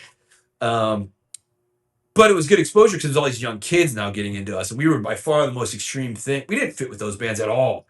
I think when people think Abigail Williams, at least back then, they thought like, oh, we're this metalcore band. And it's like, if you listen to the record, it's not at all. It really sounds like a second-rate like Emperor or Dimmu, really. More black metal, yeah. Yeah, there's in breakdowns, it's no different than a Dimmu breakdown. There's no like breakdown, it's right. Maybe some chugging with double bass, but it's not, we kind of got marketed as something we never wanted to be marketed as, and that was a label doing it, and I get why they did it. They wanted to appeal to the masses, but always upset us because we felt we were being judged on something we weren't, and you never want to feel that way. But anyway, so yeah, so we took the 25 grand. We owed our manager like tons of money. So basically I paid him off, and I'm sure Ken got some of that money for some expenses, but that was it, man. So that was the end of Born of Fire, and we just kept rolling with Abigail. So That was what, '08, and so we just kept rolling as Abigail through. I stayed through '09, well into '09. It came to be where we were finally going to be on a head. Well, we'd done some headlining runs that were like abysmal. It was basically when a booking agent can't find something for you, they're like, you should go out on your own because Right. you're staying active, you're keeping the name out there, but it's like terrible, dude. It's never a great idea. But we didn't have any support slots at the time, or they weren't giving them to us. So we were on TKO with Ash. And a lot of people know Ash because his dad did all the Rocky movies, John Advilson, Ash Advilson. Um, Ash had started Sumerian Records, but he also had TKO booking. And we got good tours through TKO, but we were kind of like getting pushed out. It felt like we weren't really getting the offers we wanted. And again, they were putting us on these. We were getting now pushed off to their up and coming booking agents that they were just bringing on, and yeah, having to do these like headlining runs and bringing out smaller bands out. Like I think Rose Funeral supported us at one point, and Burning the Masses and kind of these up and coming bands, but we were still up and coming. So the draws were pretty bad in most cases. They were okay in some cities, but most cases it was just like, what are we doing, man? And so we had to make a change. And so for those who've been around long enough, you may even recognize this name. We hit up John Finberg, who actually is like the manager for like Nightwish. I don't know if he still is, but makes boatloads with that band. But he's like a shady kind of character, man. And I mean, he's been knocked out before. I mean, been some. He's a raw dude. Like, I'm really surprised he's never got called out in like this whole like Me Too movement thing, because I'm sure he's done some really shady shit. He's just like kind of a scuzzy dude. But he gets shit done at the same time. So anyway, so I think Ken approached Finberg and was like, Finberg brought all the European bands over, and that's kind of what we wanted to be with anyway. And so we aligned with Finberg, and Finberg obviously had kind of this rivalry and competition with other agents and had this thing against TKO. And so he was like really amped to like book the best tour possible and wanted to like shove it in TKO's face and I'll take care of you, this and that. So we go with Finberg. It's really never a good idea, but he put together this tour. It was us co-headlining with Goat Whore, who at the time Goat Whore was still growing themselves. Yep. We were co-headlining, for God's sake. That would never have happened now. They've way outgrown that. But at the time, I guess we were kind of like this. I would still say Goat Whore had more of a history, but they were still making their way. And so we kind of had shared dates of headlining. And then there was like, who else? Doth was on that tour. Oh, Doth okay. run Roadrunner and kind of up and coming at the time. And there's two other bands. I can't remember the one. But there was this band SWATs that was on Nuclear Blast. It was Successful Right Apocalypse Across the Sky. SWATs was the I do abbreviated. remember that. Yep. But there was another band on that tour, but it was a pretty stacked tour. We're like, okay, this is like extreme metal tour. This is cool. And we're gonna be on a bus for the first time, sharing it with Goat Whore and this and that. It's like this will be the first like experience out of the van and like get a taste of what this is gonna be like. So Finberg starts booking this tour, and it's like 40 days, and we're like, cool. And I was kind of like knowing that this is gonna be it for me. I already had my first kid, the second kid was coming, and I was like, all right, well, this will be my last hurrah, unless something really changes after this, but this is probably it for me. So I'm going out on a high note. And so then he comes back, and now it's 52 days, and we're like, okay. I'm like, man, this is gonna be a stretch for me, man. Like, I can't be out too long and not be making money because we weren't really coming home with much. I may have come home with $1,000 if I was lucky. Right. But a month I could do because I would basically work as much as I could, give all the money to the wife at the time to pay the bills while I was gone, and then come home and then scramble to do it all again, right? Now, good thing was I wasn't spending money on the road because of per diems and making money on the road and whatever, but I wasn't really making anything. And so with the bus and all that, I probably wasn't going to come home with anything. All of a sudden, it went from 40 dates to 52 to like 70 plus dates, dude. Wow, that's a. And I was like, I can't be out for 3 months and come home with like $1,000. Like, there's no way. Like, I just can't make that happen. Like, Yeah. I'll lose the house, not a house now and shit. And so I bowed out then. I was like, this would have been an awesome last run, but like, Finberg's insane. Like, so Finberg he gets the job done, right? But he's kind of one of these guys who'll take anything. So you'll be playing the best clubs ever, but then you'll be playing the shittiest thing ever. It's like this crazy mix, and all of it is okay, but he won't like turn down an offer basically. So as people were still bidding on that tour, like you took all offers, you know. So yeah, it was a mess, man. So I bought out that. So yeah, long story long. That was that. Yeah, it's and you kind of 30 lead. minutes later. Yeah, well, no, you kind of lead into obviously the big transition. Thank you for tuning into this episode of the Growl Podcast. Please hit those like and subscribe buttons and help spread the word that death metal is alive and well. You know, this is that touchy subject where you can say, well, there's no money in it, and then everyone say, well, you don't play this kind of music for money, and it's like, yeah, but you have to survive. Right. And it always drives me nuts, and I'm sure people will comment on this, and that's all well and fine, but you can still play for passion, but you have to survive. Yeah. And thinking like, oh, I'm going to make a ton of money or whatever. I don't think any one of us who's ever gotten into playing in death metal is thinking like, oh, I'm just going to make a living. That's not the Right. point. It's like, being able to survive would be great, Yes. to pay rent or to be able to cover your ass. And then, like you made the transition that I made as well, where having a family, getting Yeah. married, having kids, and Yeah. then now your role is not about you anymore. It's about your family and taking care of Right. your family. And you can't really do both unless you are making money. Right. So and that's the like I said, it does frustrate me when I hear a lot of people say, oh, it ain't about the money. It's like, yeah, it kind of is. Life kind of is about making money a little bit. It is. Yeah. It's sad, but it's true. It is what it is.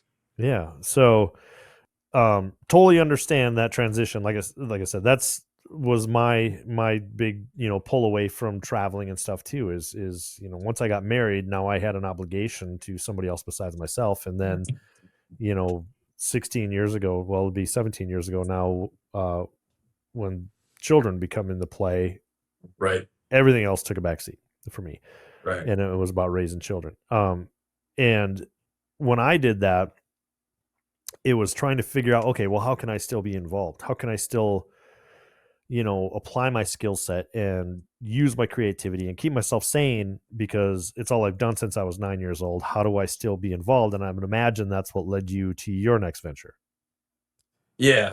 Yeah. Similar. I mean, I I went through some stuff because I got divorced from my first wife and had two kids with her. Luckily, they were so young.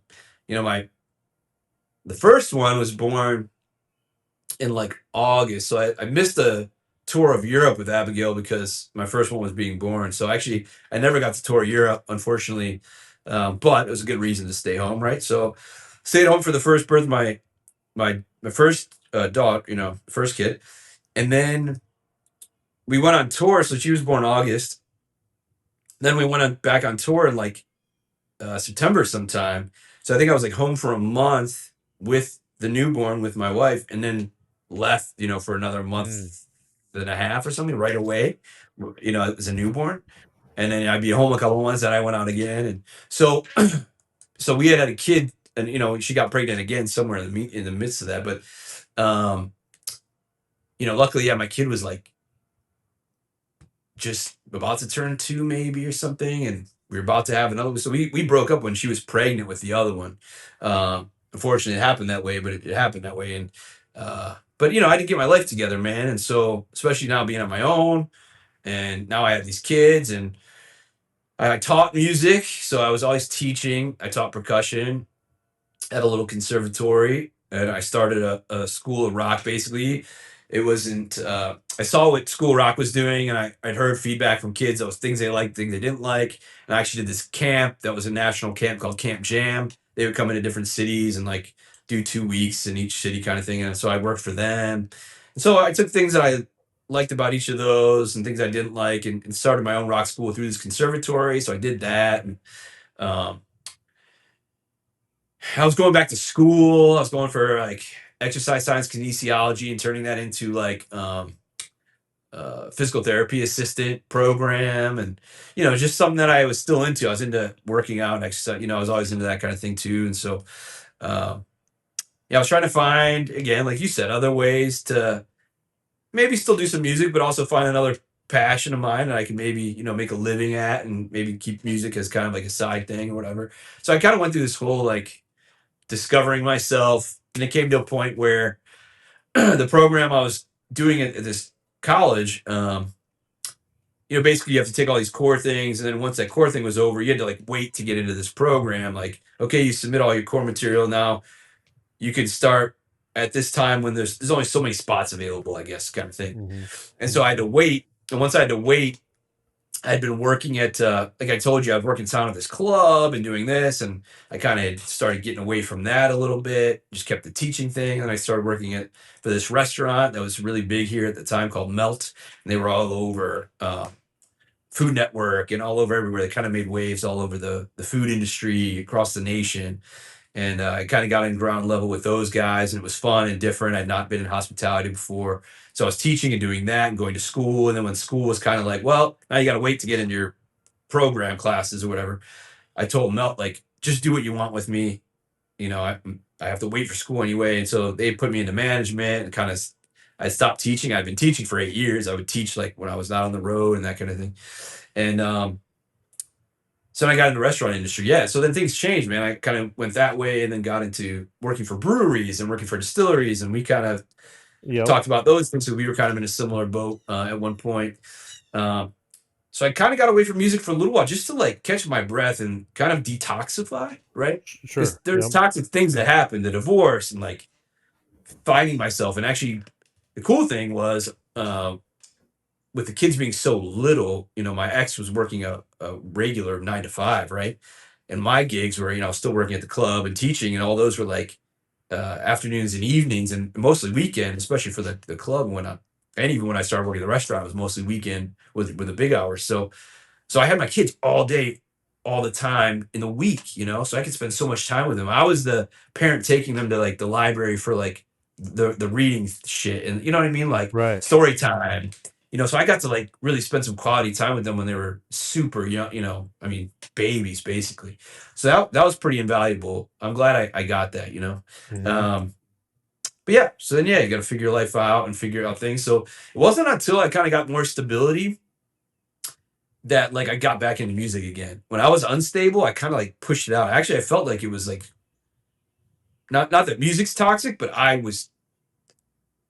it was obsessive to the point where it's like a drug in my life, where like I was addict almost, and I needed to detoxify from that relationship with music, Sure. Yep. because it took so much from me, or I let it take so much from me because I was so obsessed and passionate about it, which is unfortunate. It probably happens to a lot of people, honestly. So I did do that, and it was a necessary. And I did some therapy too because of the divorce and all that. So I kind of right myself, man. And then once I did, and got rid of people in my life, dude. I mean, I did all these things. Got rid of like the toxic people in my life that were attached to some of this music stuff, and met new friends in the hospitality industry that with nothing like that, And It's the full reboot. dude, it was so needed, and unfortunately, it happened so much later in my life than I would have liked. I didn't even start getting stable till I was like 30, Mm-hmm. which is crazy to think about. I guess 30 is the new 20, but like at the time, I felt so behind, because I was like trying to reach this dream for so long, and I started late already, and it didn't quite, the timing didn't align. I didn't have enough time to reach the point I needed to reach to get to the stability where maybe I could have.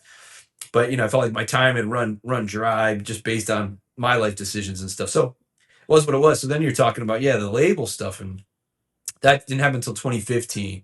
And I was out of the bands in 2009, Mm-hmm. like Yeah. early 2009, maybe after the first quarter, second quarter 2009. I was out, but I still like did some writing. I did some writing with Aborted. There's cool stories behind that. Maybe we could talk about another time. And while I was in Abigail, I was doing some writing with guys from Aborted, actually. System Divide, which was on Metal Blade. I did some writing for that.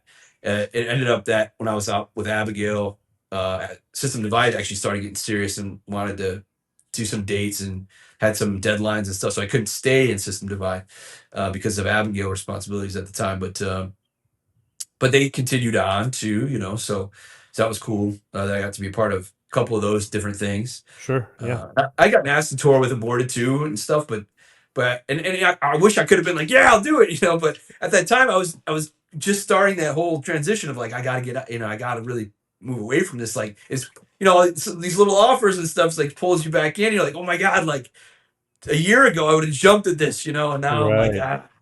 now I got Yeah. the kids in the house. I'm like, I can't, man, I can't. I'd tell Sven I couldn't do it. Um, but anyway, so then once I got stable, felt stable, I started letting it back in, and I let it back in through just being a fan again, right? Um, and listening to a lot more music. I really had detached myself, man. I was listening to like different stuff. Where metal has always been the main music I've listened to. I've always been like a well-rounded guy. I mean, I went to school for music for God's sake, but I've always loved a lot of different music. But I was listening to more like Motown and like neo soul. Like there was this whole like neo soul movement happening at the time, and like all this other stuff. And I listened to a lot of '80s music, especially like the pop stuff, Duran Duran, and like stuff that I grew up on as well. Depeche Mode. Like I'd always liked that stuff. My aunt was in a goth band when I was growing up, and we would do merch at fetish balls and stuff. There's a lot of like tendrils to this background. So I was into goth too, growing like real goth, like Right. Okay. Bauhaus and Sister Mercy and Tones on Tail and Chameleons UK and like all that stuff. I basically was into even hip hop back then when I was growing up. Was like it was all the frayed ends of music, all the like everything that was extreme on the outside. That's what I was into, because all that stuff was super extreme. Even hip hop at the time, it was like radio was most of that wasn't on the radio. NWA, like Yep. they got popular, I guess, but it was still like the outsider stuff. So yeah, anyway, so then I started writing for publications. Actually, I'm not really a writer by any means. I'm a poor writer, but I befriended a guy who had this site called All About the Rock in the UK, and he had put out something about needing reviewers, and I'm like, oh, this is gonna be cool. Like getting back into metal again. There's a bunch of stuff I missed, kind of like my 2-year hiatus or whatever, and I started listening to stuff again, and so I started writing for him, and then I even started doing some interviews. He got me an interview with Gregor McIntosh from Paradise Lost, and I don't know some other guys. And so I actually started that was kind of my the spark for doing a podcast kind of thing was way back then, and that was like 2014 maybe, and Right. no one was doing anything like that then. But I was like, oh, this would be really cool to do, if I could figure it out. So I did a few. Not long after, I did like Trevor from Black Dahlia because we had met a few times when I was touring.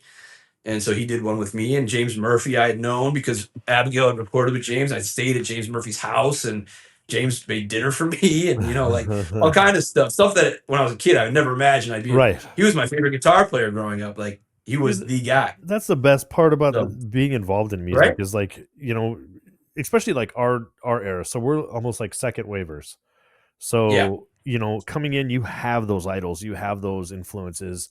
And then as you start to dig in your claws in and make your way through the industry, all those people that were basically made you pick up an instrument in the first place are now approachable and accessible, and like those relationships form. And it's like I sit back and think about that shit all the time, and I'm just like, it's so surreal to me, and it's probably just so mundane to them, but it's just like, the people yeah. that But I've for been able to us, work with in the last 5 years of my life, 7 years of my life, is like, bucket list doesn't really cover it for me, because it's what those guys did to change the trajectory of my life.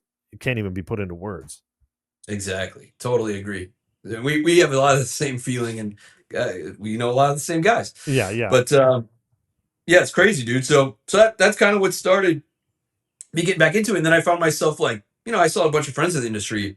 I kind of kept my foot in the door, even though I was like, distance myself. And Hmm. I saw buddies and guys that were like in bands that I knew that are now new bands, or they had side projects and whatever. And so I was like, man, I mean, and they were sending me killer stuff. And I'm like, oh, this is great. I was like, I could do this. I could like release this. Like I have all these friends. It was like Mike Heller was doing a band with a friend of mine, and I know Mike, and my friend Bjorn and Abigail Williams had, was doing stuff, and like all these other people, man, had all this stuff going on. I was like, man, I could totally like release this stuff. I just have to. I never figured out that side of the industry, but I knew I could do it. So then I started researching, and at the time, like I said, I missed a couple years in there because I distanced myself. But I started researching, and Dark Descent had really come on the scene strong. Uh, I think they started in 2010-ish maybe, but this is like what, 2013, 2014, something like that, when I was looking into all this, and I was like, okay, this is kind of interesting. And then kind of looking at the landscape of things, and I noticed that a lot of labels, especially in the stoner rock doom and the death metal side, were like real boutique and real hyper focused. Like everything on Dark Descent at that time sounded like incantation or like primitive caveman shit, Right. Yep. all sounded the same. Well, it's similar. And I was like, man, what's interesting about that is they can really literally have release after release of that same shit, and they know the motherfucker who bought that's gonna like that because it's like the fucking same. Right. And so I was like, there's something to building a fan base that way instead of doing it, I guess, the more traditional way where you got a band that sounds like this and the band totally sounds different or whatever. And so I was like, okay. I mean, I love a lot of different music outside of extreme music, and so I'm like, well, maybe I'll test that theory, and I'll do. I came up with the names, right? Redefining Darkness. I'll keep just death and black metal. It'll just be the evil shit. That's it. And then I'll do the Seeing Red Records thing as kind of my catch-all. It'll be more traditional label scenario. I'll just sign bands I believe in, and that's that. And so when people ask about the two labels thing, they're always confused a little bit. But it's only because I didn't want to limit myself to one specific thing only. I still wanted to support bands I believed in and like other avenues of the extreme music world. Sure. Or at least the outsider music realm that we live in here. So that's why the two labels, and they both launched in 2015. I think I took out a loan via like a 0% credit card thing. Like I think it was like a credit line, or something like write yourself a check type thing at 0% for a year.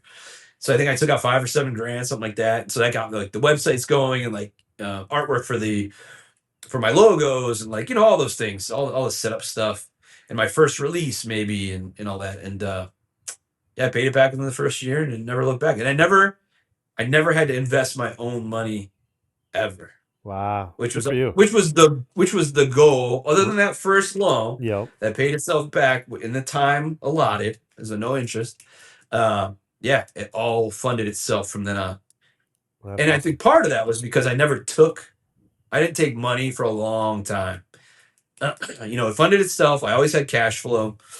Now, of course, I was learning all kind of things on the way too. I mean, there's all kind of hurdles and things you got to do to kind of keep continuing to grow. But I was fortunate in that it always financed itself, and that was the goal. I kind of promised my now wife, that I would never hurt the family with this, but this is something I believe I can do, and you got to trust me on this. But I think I could do this, and once we got to a point where I could maybe shave a little off the top for ourselves, it was maybe like a car payment or something like that I was able to take a month. But that didn't happen till like at least I think 5 years in. I Sure. just reinvested. And I think that's what people don't realize too. I think when you start a business and you're doing it official and you get your LLC and do all that, and, it's like you gotta feed the business. Absolutely. Like again, this is money situation. Like now it is a business, right? It was a passion that turned into a business, and this is how it works. And you figure it out along the way. You learn from people, like yourself. You were definitely more knowledgeable in business, being older and more experienced, and having gone into some ventures on your own. And so, having met you kind of earlier on, it's nice to meet you and talk shop a little bit, even though the businesses were different, just to kind of learn. I take from whoever I could to just kind of Yeah. learn more and get That's better how and I more would do the knowledgeable. same thing. Like it really, Yeah, it's almost like it doesn't matter what the business is, because yeah, all businesses run into the same issues. So, yes. when I started the brewery, it was like there was no one to teach me how to do any of that shit. So, I had a business partner in it, and he knew, as much as I did. Oh, can you, okay, I can small batch beer, wonderful. Who can't? But running a Right. business is just a whole different thing. So it's like anyone that I would meet that would be running a small business, you just pick their brain on. Everyone thinks it's like, oh, well, ask them what works, and it's like, no, no, no, no, no. It's what doesn't work. Find out what doesn't work, so I Right. know what Right. not to Right. do. Yes, for sure, man, for sure. So there's a lot of both, you know. And to be honest, I was fortunate to run into people like, and you know, like you're very much like me. I feel like in that we have you have to make things happen sometimes, Absolutely, yeah. like out of nothing. And so I didn't know the Hell's Headbangers guys like at all. I mean, they're not far. You know, I think they're like maybe 10 miles from me now, but it is actually like a straight shot down this like main route. Mm-hmm. It's just far. But I knew they were closer by than where I had been when I was growing up. You know where I was now, and I was like, I'll just reach out to them. Like you know, like I gotta figure how did they do it? Like how I gotta kind of figure out my next steps. Like I can't keep going to the post office and doing this, and you know it's really taking too much time out of my day, and then I got to work the real job and I have a family, I have kids, and a new wife, and you know, so I needed. There's some points you need a little guidance. You may hit a plateau where you know you need that hand to kind of reach out, even if it's a couple words of advice or what not to do, or oh yeah, you just do that. You know, like it could be the smallest thing that just gets you over that hump. You know, and Yep. I say Hells for as much flack as they get. They really did do it on their own, and it is a bunch of brothers, and I've never seen anything weird there, but they really helped me, man. And they had such a I mean, they're the biggest independent distro in the world, I think now, which is insane to think about. I mean, they definitely pull in I mean, they're over $1 million company and it only doing extreme metal. They ain't That's selling crazy. like Disturbed in there, you know? I Right. mean, they're selling only the most extreme shit possible. And like they're making a ton of money, man. I'm not saying they're printing money, but they're doing well for themselves to Sure. sustain like 3 business owners where they don't have to do anything else, right? Right. Um, You know, with that, pretty, with pretty that, amazing, by the way. that statement, you know, I've had so many people ask me, you know, whether it's guitar manufacturing or whatever, and it's like, well, how? Or even having the guests on our records, and it's like, well, how did you do that? And it's that, like you said, just talking to Hells is I asked, Yeah, like I right. had the Yeah. balls to ask and to admit that Figured it out. I got the contact. I don't have that knowledge, and somebody else does. Yeah. That, you know, a lot of that, like that networking thing, is a lot easier than what you think if you just are brave enough to explore it, you know. And yeah, Right. some people will shoot you down, but you'll run into people, and it's the same way you and I met. Is I asked, Right. you know, so That's what it is. So they helped me really get to an international audience. They had insane shipping just based on their volume. You know, mhm. as most people who are in business know, everything's volume based. You Yep, know, in manufacturing and even shipping, and so they were just getting insane rates, man. I was like, oh my gosh, now I can like offer like reasonable shipping rates to people in Germany and Japan, like people that have written me before, like, oh, I would love to support you and love this band, but I can't, you know, pay $25 shipping and pay for this $12 CD that you know shipping's twice the money or whatever. So they really helped me reach a way bigger audience, and they actually ended up starting doing fulfillment for me. Um, you know, and that was another learning curve: is when can you take the hit where you know there's a fee to that, right? There's a fee yep, for someone handling now a piece of what you used to do. There's a fee that goes along with that. Now, when's the time to justify taking that percentage hit? You know, when's the right time? And you really don't know. I yeah. mean, the only way you know is that you're done too busy that you don't have any time to do anything else. It is And the you know balance that of you time could and be money. spending your So time it's getting like, more money.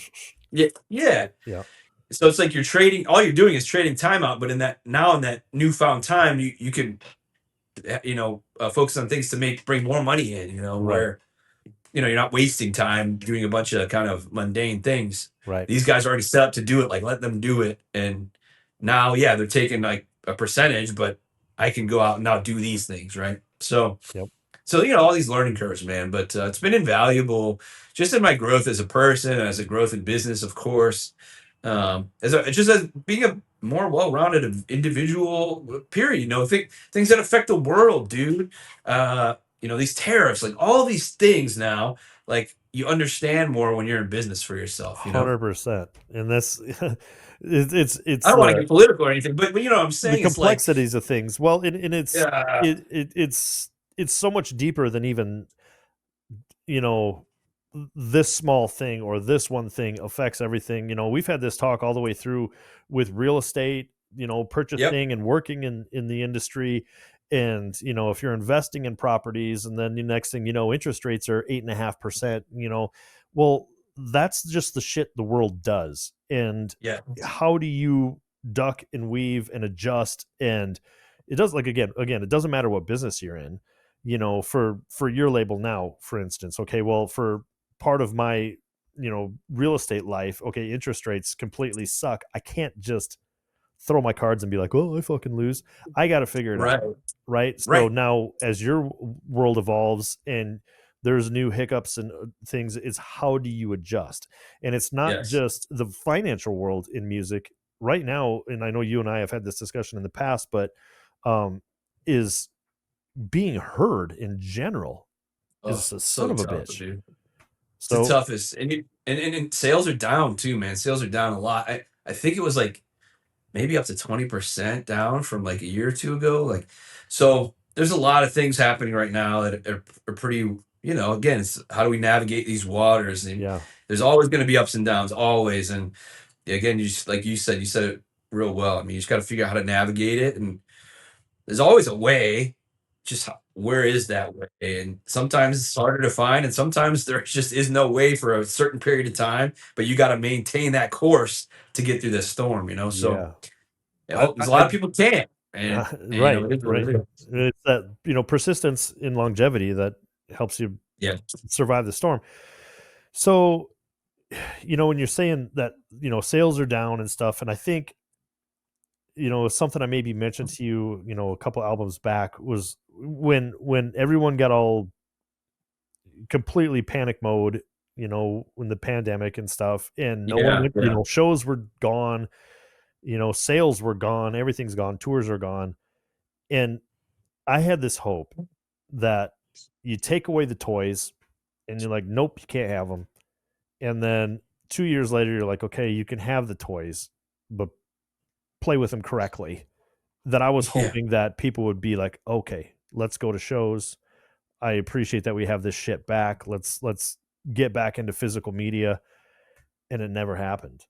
I felt like Well, uh, I mean, it was like there was a spark and then there wasn't, you know? well, I'll say I have a little bit of different take, but so yeah, the pandemic caused a lot of fucking chaos, but the year I guess the pandemic started when people were getting the free money and all that, right? Like that Yeah. was the best year for tons of people in sales, especially e-commerce sales. Like that was their best year ever. And I think that was my best year ever. I know that was Hell's best year. Maybe I'm sure maybe they had a better year in the last year, so I don't remember, but I remember them saying like that was one of their best years ever. It's just people had money to spend, right? And they had nothing to do but be online and whatever. So that was actually a really good year. But then the fallout year was awful. So then you had this real high where we were like, holy shit, you know, there's more money than ever, you know, flowing into these e-commerce businesses. And then, you know, but then like hospitality is getting crushed, you know, because it couldn't be open and those kind of things. So, Yeah. you know, one versus the other there. But um, yeah, so the fallout of that was really bad for the record industry in many ways. A lot was because of these delays in production, which was affected by the war in Russia, where most of petrol comes from, which vinyl records are made. You know, they're petrol based, and like all these kind of supply issues. Again, that all these world things affect our industry, Yep. and so there's a lot of issues there, right? Not just that, but compounded issues where now records were taking forever, and they'd over promised capacity, and you know supply was short, and so all these things were clashing, and yeah, that really actually put me in a really bad place where I was going to have to invest my own money by the tail end of there. But no, the show thing actually I think is a little different. You may see it a little differently because of where you are in your location in the US, because I can't see a lot any tours ever coming through there, but um no, dude, Cleveland's on like as far as like shows and bands being out there, it's just like streaming. It's oversaturated. Everyone's touring. Everyone's out playing. it's like you don't have enough money or time to go to every show. Sure. So where you're saying there was a maybe it never happened, I don't agree with that part, especially on the live side, because now it's like when people could play shows again, it took a minute, but dude, everyone is out there playing. And if you're not, that's where you're losing, because even the guys out there are struggling because not everyone can afford to go to every freaking show. So there's people like super thriving, like your obituaries of the world, dude, thriving, doing better than they ever have before. But then you got like kind of up and coming bands, and it's a hit and miss. You got some doing well, maybe they got the right tour at the right time, but then you have this other band going out on their own headlining tour that the agency booked for them because they couldn't find them anything, and they can't compete with the Napalm Death show going on down the street the same day because there's a show booked every fucking day, and now you're competing against all these tours literally like every freaking day. I can't tell you, I've been to more shows probably since pandemic ended than I've been in my whole life. I'll say that. Like, I've been to a ton of shows, man, but I think I've been to more in the last 3 or 4 years than I've been to in my entire life previous, I'd be curious not to including my see. tours. I'd be curious to see how that varies throughout the country Yeah, yeah, yeah. because I just don't get that vibe in the Midwest. Now I'm a little bit more isolated where I'm at, but I mean Right, we're not, we're a little bit farther than a stone throw than from Minneapolis or Omaha or right. something like that, but even like Denver or whatever. But it doesn't seem like it is so spicy as what you're saying where you're at, but maybe I'm wrong. Dude, it's But insane, and we're a B market. So we're Cleveland used to be more of an A market. Like every tour would come through Cleveland. Now Columbus has kind of become the A market. It's just so Columbus is one of the fastest growing cities in the U.S. Or Denver, Columbus, sure. all these kind of newer up and coming cities, and Cleveland's kind of become a B market in a lot of cases. But even so, we've been getting so many shows, man. Interesting. Yeah, it's insane, dude. I'll even like send you. I wish I could send you like I'll find maybe some lists of yeah, but it's always conflicting. Like I had Throne going out, and obviously a small band on my label, right? Throne going out with another band on our label, Burial Oath, on kind of like a small tour, but an agency book tour. They're with a smaller agency. They're going around doing this regional thing for like 2 weeks or something.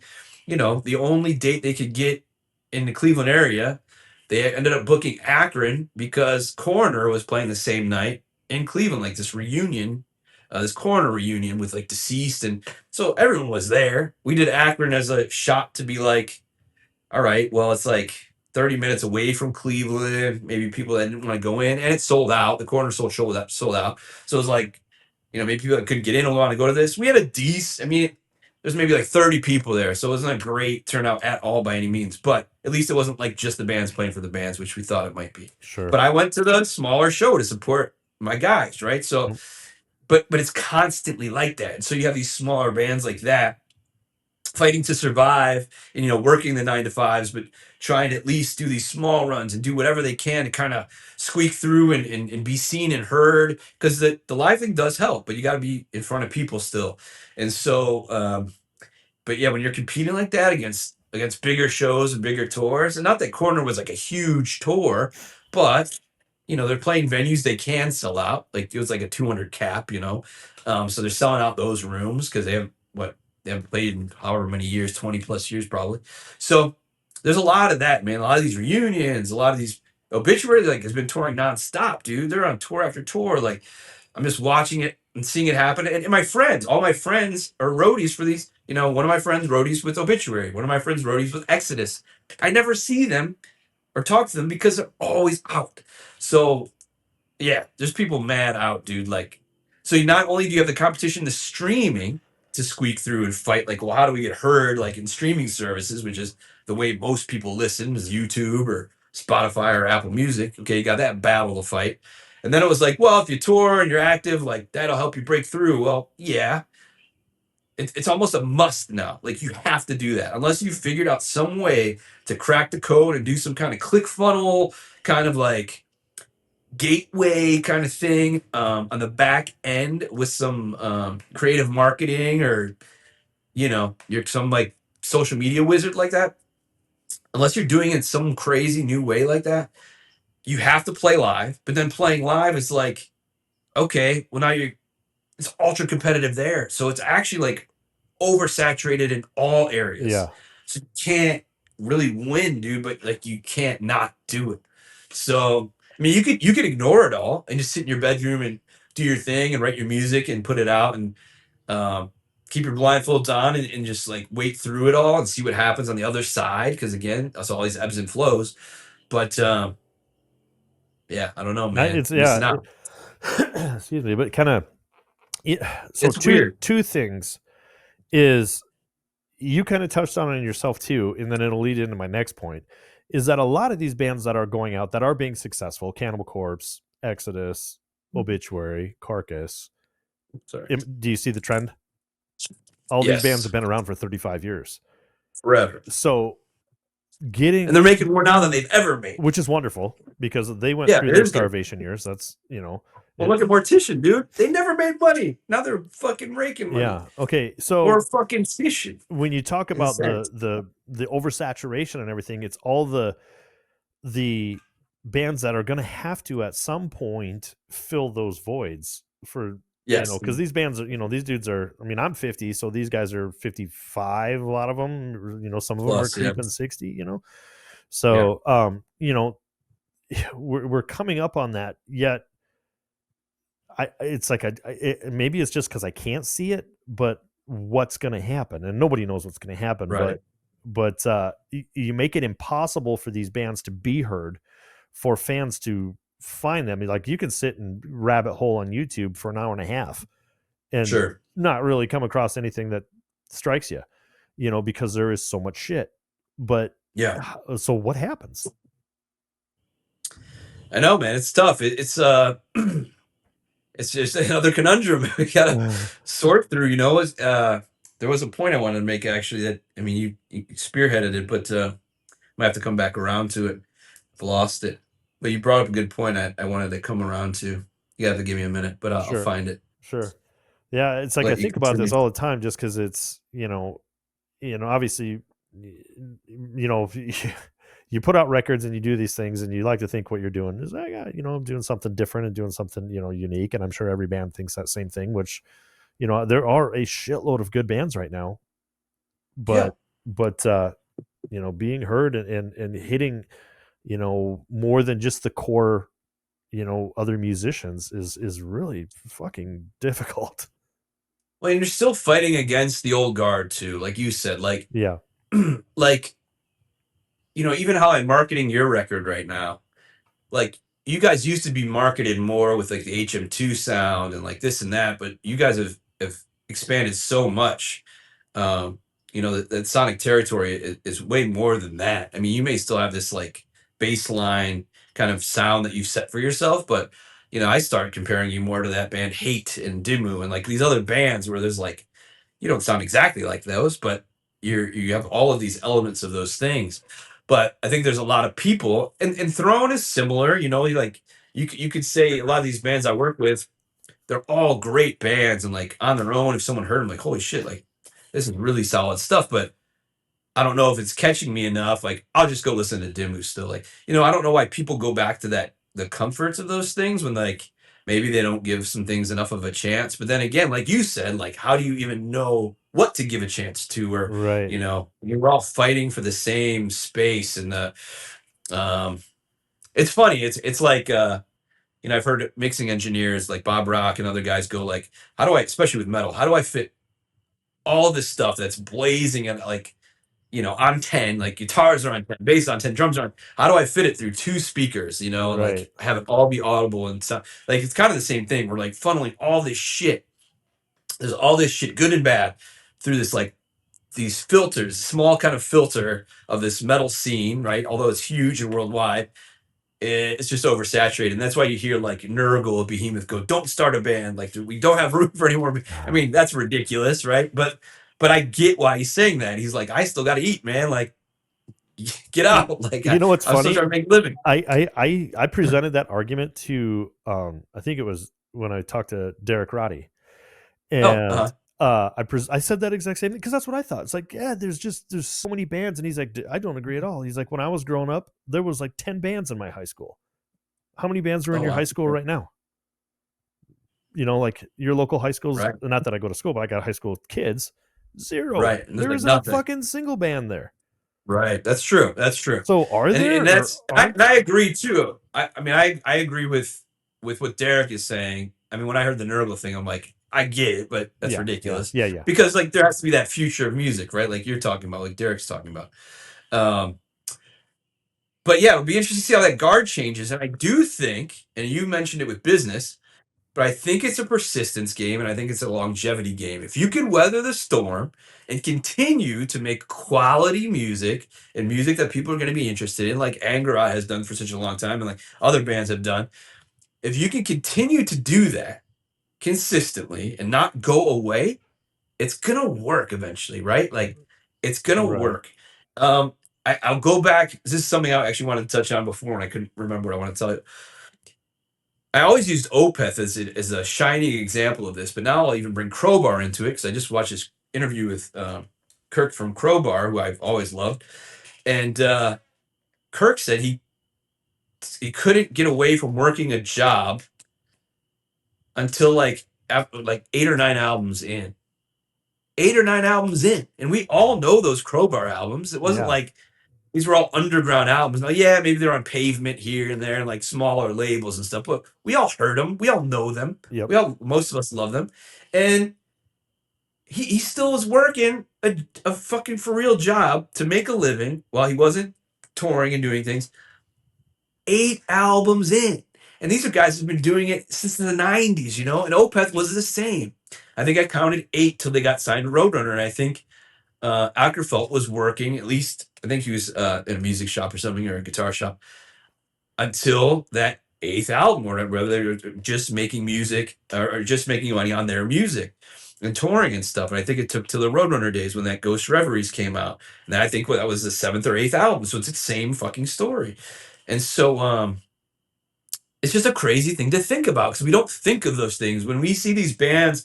You know, even when Opeth did Blackwater Park, you're like, oh man, they're on magazine covers and they're starting to tour everywhere and like they're huge in like the metal world, right? And you could come to find out they're still like working jobs getting home. Dude, even Exodus, you know, I just got finished with Gary Holt's book and it's he's talking about all of his jobs that he worked in between and Yeah. he still struggles to survive. And that's why they go out to make sure like everything's paid for. And I'm sure they're doing very well when they're out, but that's like his sole income, you know? So it's like it's got to sustain for a certain amount of time. And so no one really has it easy doing this except your Metallicas of the world that honestly, love or hate them, the smartest business guys in it. Yeah. They've Yeah. done almost everything right, you know? Um, I'm more of a Megadeth guy when it comes to the music, but of course I love Metallica growing up. And they just do everything right. And that's probably why Dave Mustaine fucking shoots himself in the foot every time. It's like, or he can't like get over it. It's because he sees like, man, like literally they haven't made a wrong turn. Even when the music has gone wrong, they've always done right on the business side. Yeah, So, somehow. I mean, they're like the one of the few bands where they managed to put out like 3 shitty records in a row, like really bad, and still be the number 1 metal band in the world. It's like, you know, it's just good business, dude. They're just yeah, doing good business. And like, if you look at bands that like, there's bands that like had like meteoric rises and like meteoric falls. Like Limp Bizkit's a good example. Not that I was ever like a big Limp Bizkit fan by any means or anything, but like I remember the meteoric rise and like you know, still around and hanging in the background. I'm sure they have a pretty decent fan base just because of how big they got at one point. But they never had a van tour ever. They started in a bus. And to yeah. me, that's just like blasphemy. Like, fuck you guys. Like, how does that happen, you know? And so but those bands don't last the test of time, right? Because it wasn't quality coming out, and it could be personality things. Could have been a core thing where maybe the guys that were making the magic aren't together anymore, or that magic is just lost. You know, people change and things change, but the guys who really stick with it and just keep their head down and keep focused and just keep doing what they love and don't ever lose the real passion for it. Because some of those guys that made all that money too quick, like Limp Bizkits of the world and stuff, I'm using them because I don't know of any other like meteoric band in like extreme music. It has to be Yeah. like Dude, Limp Bizkit's it had that absolutely realm, right? killing it right now. I don't know if you knew that. And have you Right. dude, they're fucking huge. They're a story that like I was never really a big Limp Bizkit fan. I wasn't even a small Limp Bizkit fan, but I Yeah, can't yeah, help but like them right now because of what they've done. yeah. Because they completely became like the Backstreet Boys of that rap Yeah. rock world, right? And Like the new kids on the everybody block, shit right? on them. And then now they are selling out probably some of the largest. I mean, they're kind of metal, I guess, but just massive crowds and all the shit that they took, they just are like, meh, whatever, It And I doesn't think, matter. They have their loyal fan base. yeah, but I think Um, it kind of is a test to what you're saying to a degree too. Is like you just keep your head down, do your shit, you know. yeah. And you're right, and it's hard as a musician. I think for a lot of guys, like I mean, I've been playing in bands for 35 years or something, and Yeah. it's like to go and it's like, okay, we're gonna do another record, and we're gonna, to get that right mind of, the last probably, I'd say 5 years. Bill, check me if I'm wrong, but it's got to be about 5 years that it's just all of a sudden the fire's there again, and maybe it's an age thing, but I just when I say I don't give a shit, that's not the right way, but you'll get what I'm saying. Is like if people don't like it, I don't give a shit because I'm going to do what I feel is the absolute best that I can do, and it makes me feel good about carrying on with those things, so I can Right. deliver as much as I can by not being rattled by all the voices. But I think that's what it has to get back to. You have to be at that point where you're like, well, I don't give a shit. I'm just gonna do it because I love to do it and I'm into it. And you're back to your mentality that you had when you were a teenager. And that's the right mentality. Yeah, yeah, and it's I don't know when you mentioned it earlier. You said at some point it's like, it's too bad I got it so late in my life, and I think that's the same way about me all the time when it comes to music. It's like, man, Yeah. I had to be 48 before all of a sudden I was like, hey, I should be doing this shit.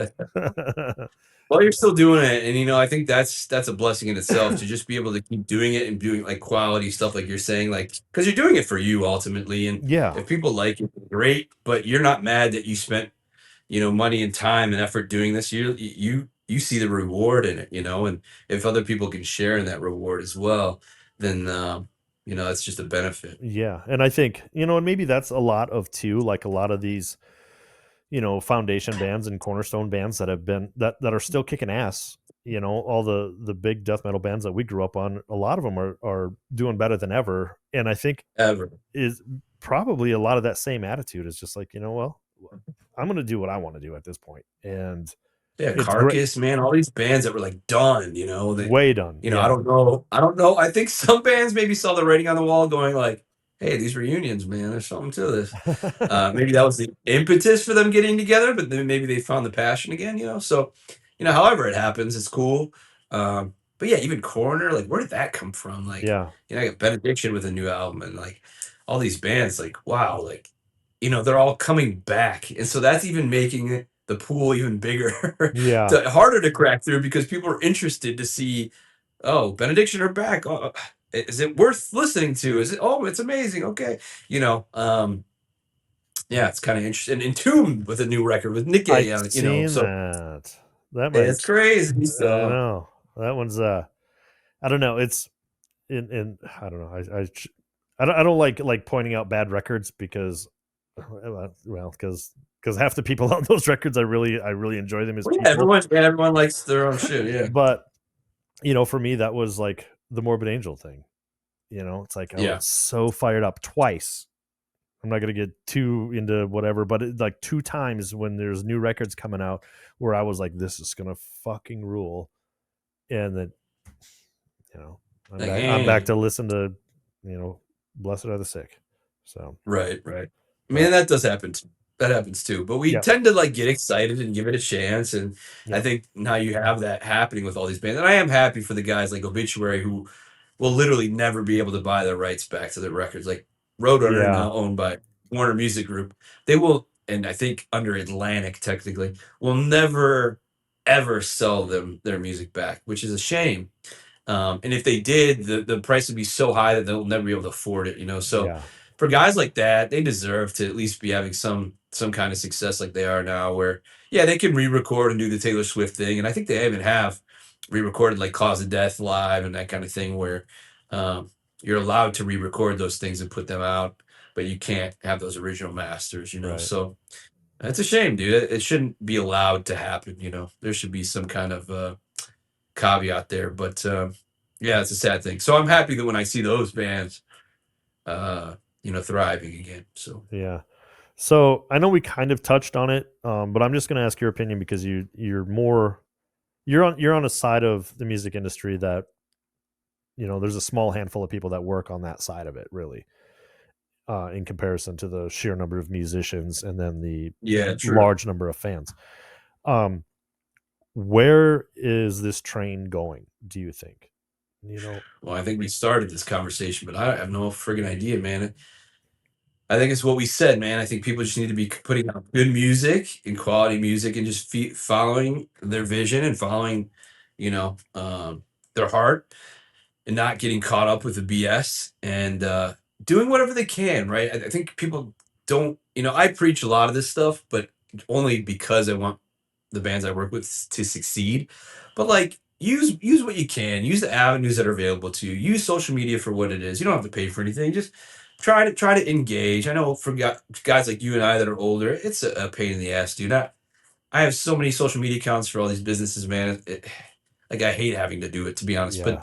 But it is a free way to market myself in it, and it's something that I have to do to be kind of that way to crack through. And how much am I cracking through? I don't know, but I just have to keep doing it. Again, it's a persistence game, and maybe I'll learn some little tricks along the way, and this and that. But I have to just do it because that's what's available, and that's kind of like literally people aren't even going to websites anymore, dude. It's No. all social media. Yeah. That's it. So like, why even have a site? Have a store, but have that store Yep. attached then to Spotify or social media or something, or where people can have access to buy right away. And so yeah, I don't know, man. If you mean the direction of music, I think it probably will get more varied. I mean, if you hear some of these Japanese bands like my friend um, Mike Hamilton, who drums for Exhumed and roadies for Exodus, I kind of hinted at him earlier, but he just went out with a band Hanabi, which is a Japanese band. You know, you just got a gig basically, didn't know anything about it, got reference. And it's these four Japanese girls. Now it's not like baby metal because they all play. But if you listen to that music, he just sent it to me because I never heard it, and he was like, "Yeah, it's wild, dude." And it's literally everything in one. And I think the Japanese in particular, from listening to like Marty Friedman talk and reading his book, and seems like the Japanese tend to do more of this anyway, but they're literally combining all of these things. So they'll have these insanely heavy like deathcore parts, but then like it's this like Japanese pop like mixed in right next to it, and it's like holy shit, this is like all over the place. But it's entertaining in that it is all over the place, and like how does this fit together? And it's not really for me, but I could see how the younger generation, how it would appeal to them. So maybe more of that, and that's cool that the Japanese are open to that kind of just they're that open to like incorporate all of these things. Now, I don't know if it's original in that you can kind of handpick what's going on in them. I don't think they've effectively like merged all these things into something new per se, other than how they're doing it is a little new. But because you could definitely say, oh, this is that part, this is that part, this is that part. Um, but I've never really heard anything like it. So maybe that's something. There's something I've heard called hyper pop that I've never heard of before. Um, one of the, this warehouse that I run and operate here in the US, this 8 merch warehouse, we have a bunch of different clients. And one of those clients have these artists on it. And I had a friend coming through and I was showing him the warehouse and he goes, oh, I know that band. I'm like, oh, I've never heard of like half of these bands. He's like, oh, I know that one. They're hyper pop. And I'm like, what the hell does that mean? I'm like, I listened to them out of curiosity. I'm like, it sounded like Deftones or something. And he goes, well, yeah. He's like, yeah, that's like one album. He's like, that's like their heavy album. But then like the next album will be like completely different. It won't sound anything like that. I'm like, oh, that's so weird. So I guess hyper pop's a thing. And maybe I'm explaining it wrong, but that's how it was kind of explained to me, is like these artists kind of jumping from different styles but keeping some kind of underlining theme. So maybe that is something. So yeah, I have no idea, man. I think to me, if it needs to evolve. We're definitely in a period of like how it was in the mid '90s, where there's oversaturation of everything. Like, okay, man, this death metal thing, this HM2 thing. Now you guys are doing it in a different way, which is what needs to happen. But there's still some of these bands doing it that's like, I know you're kind of keeping the old guard, but unless you're like the best at it, you're just gonna get like left Lost. behind. Yeah. Yeah. Sentient horror, I'll say, do kind of that thing. They do this entombed entrails kind of edge of sanity thing, but they're like really good at it, and Right. they're really good musicians. And Very talented. they've kind of. I was gonna say real quick. They've kind of had this realization that like everyone's asking the same question as you. How do we crack through? How do we do this? And I think for them, and then they're all older too, like at least my age or maybe slightly younger, and they all have jobs and can't tour all the time, but they're doing these regional runs now, and they're seeing that it's helping. As I was saying, you kind of got to figure out ways to crack through, and that's working for them because now people are seeing them and that they're actually being able to do this stuff. They're doing it live, and when people see them live, they're like, "Holy shit, they're like a juggernaut!" Like, I didn't know it was going to be like this. Like, these guys are like a machine. I just saw them live like last week. I mean, they were just here. It's crazy. I just had Throne here. We just had Sentient Horror here. Maul's here next week. Like, it's literally every week someone's here, which goes back to everyone's on the road, even these small bands. But yeah, Sentient is the best I've ever heard them. I've seen them 2 or 3 times now, and they just sounded like monstrous. And I'm like, that's how you affect someone, right? Sure. Like how we used to when you go to a show and you see a band, you're like, holy shit, they just blew away every other band on this bill, And if you heard them on record, they may sound more on par, but now you've seen them live and you go, wow, they're like heavier than the record. They're like more vicious than the record. So that live thing is important, man, because you can mimic exactly what you do on record, sure, but sometimes I think live you almost need to be better than the record, right? There should be something else I there, agree. more visceral, right? Something that you can sink your teeth into, and they have that, and that's a kind of a more rare thing. So when people see that and they recognize that, they relate to that, and they gravitate towards it. And so for them, they need to play more because that's how they're really going to uh, crack through. That's just one of the ways to do it. It's going to take time and persistence, and there's no like quick shortcut to it. Uh-huh. Yeah, there's not anymore. It's No. like you can't.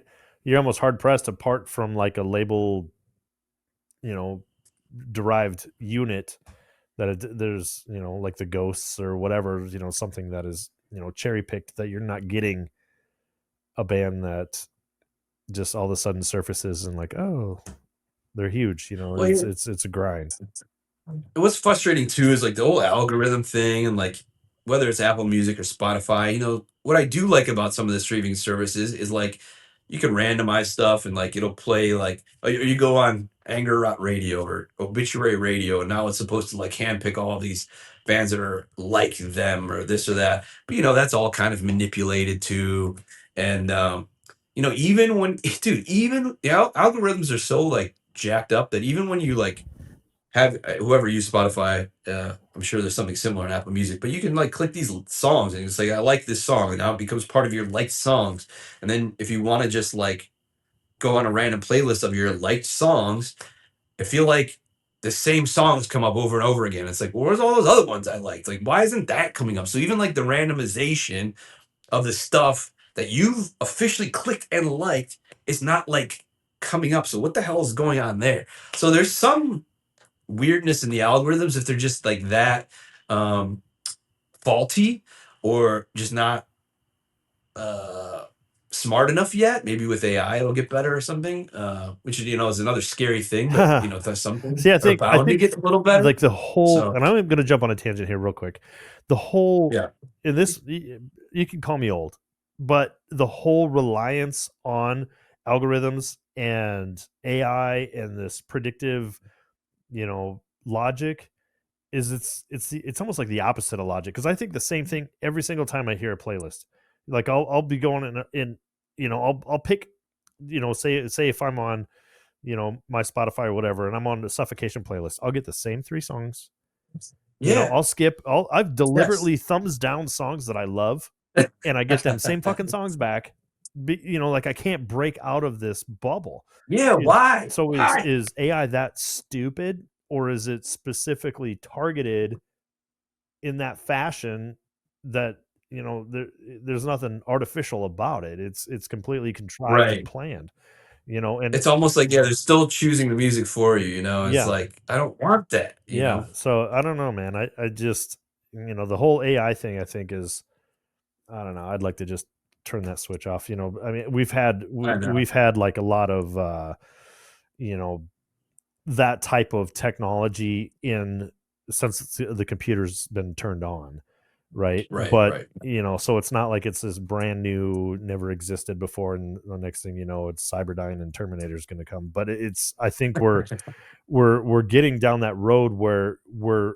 preconditioning everybody's mental to accept it, is where we're at. It's been there for Right. years, and now you're just driving these keywords home and preconditioning everybody's brain like, oh, it's just AI. And it's like, it's fucking been that way for 10 years. And now they're just poking your brain hard enough to Well, they're make putting a you name okay with to it. it, and Yeah. they're making it, more normalized and that kind of thing, yeah. So Yeah, it's a mess, dude. There's good and bad and everything, and unfortunately, it's usually the bad that kinda dominates the good, yeah, but, the older I get, the more it all feels bad. Like I just I know, I agree. I would rather strip it all back, oh, but, that's not gonna no, happen, so I think I say this way too often, but it's just, I'm so grateful that I grew up when I did. And I think oh, same, my dude. dad would probably say 100%. the same shit about his generation and my grandpa before him. But like trying to grow up in a metal, you know, the metal the way we have it now, I'm not so sure I would have picked up an instrument, like it's so Yeah, right. uh short attention span, short, it's just it seems next to impossible. So with that said, I mean, I really do give it up to younger players right now if they're playing in bands. Look, Right. we played a show here not too long ago with some actual younger, almost like high school kids that were really good. By really good, I mean a ton of potential where you can see Yeah. in a few Yeah. years they're going to be really good. But it's Yeah. like, God, I haven't seen that in a heartbeat, and Yeah. now to Mhm. see that is like, finally there's, and I'm sure in other parts of the country it's probably a little bit more predominant, but in the Midwest it's like, God damn, let's get some youth in here because we're aging. Yeah, there's definitely, yeah, you're kinda isolated. I mean, there's a lot of it for sure.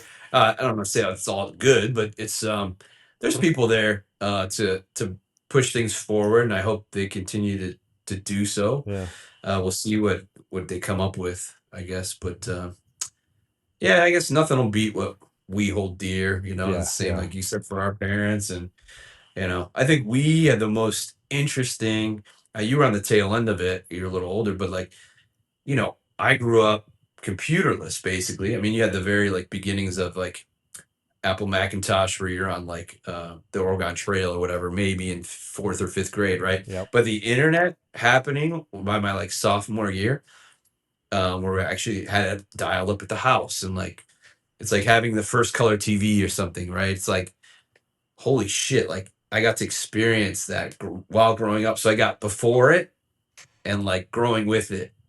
And so it's kind of like I'm, my generation is, and I guess you're part of that too, or maybe I don't know, there's some cutoff there somewhere, but like we're at a really interesting part of history, yeah, where we got to experience a little bit of both.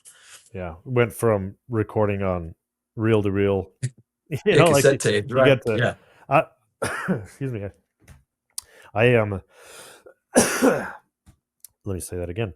I am very, very fortunate that we've got to experience that as well. Like going in the studio and having to one take stuff, having to hit stuff yeah, as close as you could, and compared to same, now, is it's nothing like that at all. And I'm just as yeah, guilty as the next dude. But it's I think back on that a lot. We there's a few bands that I was in that we would do these crash course 24-hour recordings. We'd drive up to the cities and we'd spend 24 hours straight, record 3 or 4 songs. We'd go to this studio called the Terrarium up there, and it was a lock-in. Like you just uh-huh. go in this warehouse, and Tommy Roberts was the engineer that we used to work with then. And is it Tommy Roberts? Tommy Roberts. I think so. But anyways, the dude would grow a beard in that 24 hours and we would just rock it, and it was just like, you had to be on your game. You had to have your shit dialed in when you got there. There was no fucking around. And it was like, man, I'm so glad I got to experience that. For sure. As opposed to just zoning in front, like knowing, like starting now at 0.0 is just looking at your computer screen, because it's not the same. No, I agree. And even to just show you how quick everything changed, like even in 2000, I don't know, 2008, whatever, whenever I started working at the club and learning sound, I was learning on all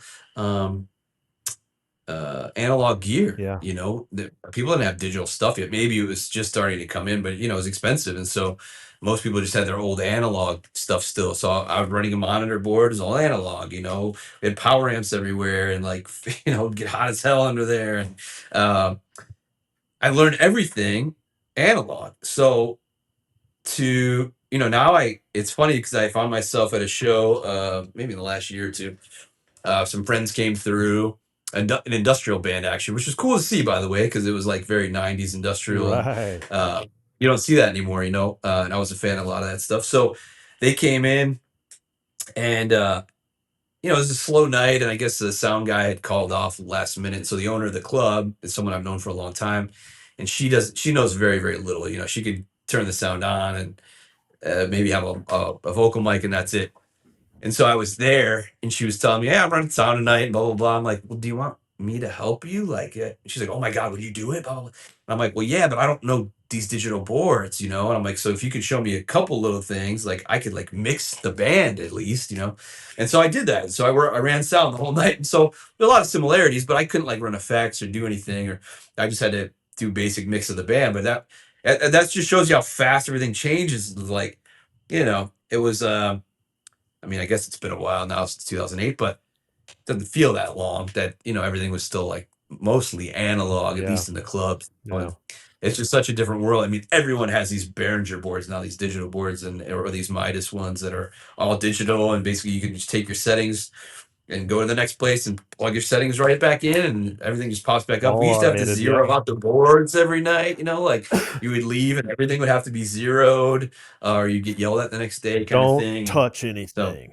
So, yeah. So it's just funny, man. Yeah, it changes so fast. It's crazy, man. It happens fast. So, what new things you got coming with the label? Anything you want that you're excited for? What you got going? That's when did this come out? When does this? What is it? When does it come out, Bill? 2 weeks, 3 weeks. The full album? Our album, or I think he's asking about the podcast. Oh, the podcast? I'm asking about this podcast. When does this podcast come out? It's probably going to be, it'll be a couple months. Just so I know. Okay, good. Yep. So I can say some stuff probably. So obviously the new Anger Rot, which I'm really excited about, which we didn't have much time to talk about because I got to get going here. But I thought it's a really unique thing that you guys are doing with the 7 different drummers. And I'm sure I know you have at least one podcast talking about it between you guys. But super cool. I'm happy that you guys allowed me to be a part of that as well as a musician, because I never get to do that. So that's really exciting. I hope people really grasp onto it, and hopefully we can get it in front of as many people as possible, as the struggles are real. This new Disc Funeral just came out this past week. They're a French band. They'll be playing Hellfest this year, which is obviously a big deal. Smaller band ultimately, but super dedicated, total like autopsy worship, stuff like that. We have a new Atomic Witch coming, which are kind of the local boys. They tour regionally. It's pretty cool. It's like a really unique mix of thrash and just kind of all extreme styles. And they have some kind of like King Diamond vocals in there and stuff. Ooh, it's unique. It's just a little different. Yeah, it's fun. It's just like fun. You kind of turn the brain off. It's just fun, like kind of what you got into metal for in the first place. Yeah. And then I have the 2 biggest signings we've ever had, which I think I could talk about. This is going to be a while. We signed No Mas, which is a grind band and out of DC, and they tour with everybody, man. They're on tour right now supporting Worm Rot, and actually Oxygen Destroyer is jumping on that tour. So we'll have 2 of our bands on that tour. But No Mas is like, they've done tours with like Brujeria. I want to say Napalm Death. They're always on big support slots. they've toured pretty much all over, even Japan and stuff. So that's probably our biggest one. I know they've been being courted by some bigger labels too, that just didn't pan out. So that was a big one for us.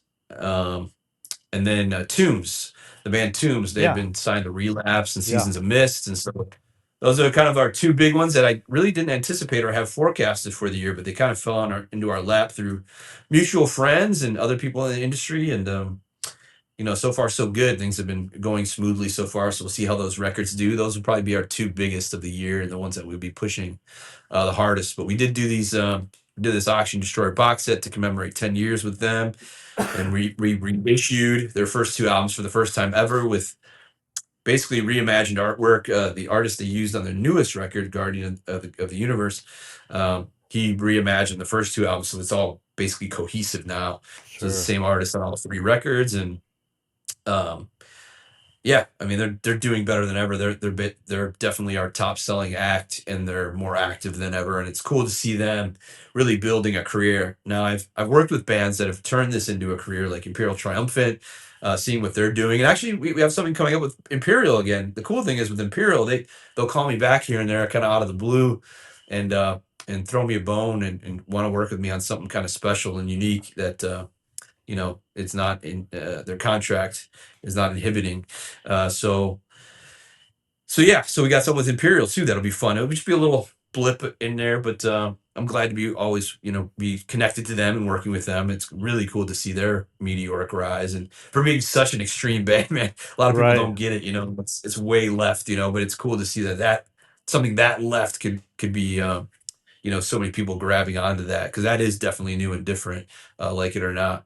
And I was actually looking back through, the past week or two and looking at all the bands I've worked with that have actually gone on and signed bigger deals. And there's so many. And to name them all in one shot, I can never do it. I'll always think of another one. But, Eternal Evil, they're unlistenable, and I'm sure they're going to get picked up by a bigger label. We got Sarcator that are on Century Media now. We got Celestial Sanctuary that are on Metal Blade now. So many bands are working with bigger labels and trying to, or at least furthering their career if it's not a career for them yet. So it is cool to be a part of that. I don't know if we would call it a breeding ground or a training ground, or, I think one of the bigger labels that I've talked to in the past had called us a trend-setting label. They look to us kind of for up-and-coming bands to basically handpick is right. Well, because we've nurtured them to a certain point, and it is what it is. It's how it works. So I'm glad to be able to do that. And that's kind of what I got into it for, was to treat bands right, be a true partner to bands. Because again, I've kind of seen all sides of the equation, and I've been on the musician side where it's not been great. I don't have any complaints really, but because none of us really would have made much money, so it's not like that big a deal at the end of the day. I didn't do it for that, but to have rights to me is important. And it's interesting to hear bands that really don't care about that. They're like, I don't even care if I have the rights to that. I'm on to the next thing. And I'm like, oh, that's kind of an interesting take, that you would feel that way, that you never have the rights back to your own music again, but I try to make sure that all the bands are always keeping their masters, always having their rights. We're just basically holding on to it for a few years, giving it right back, and what can we do with it in those few years together, kind of thing. So, but yeah, that's kind of what's going on with us.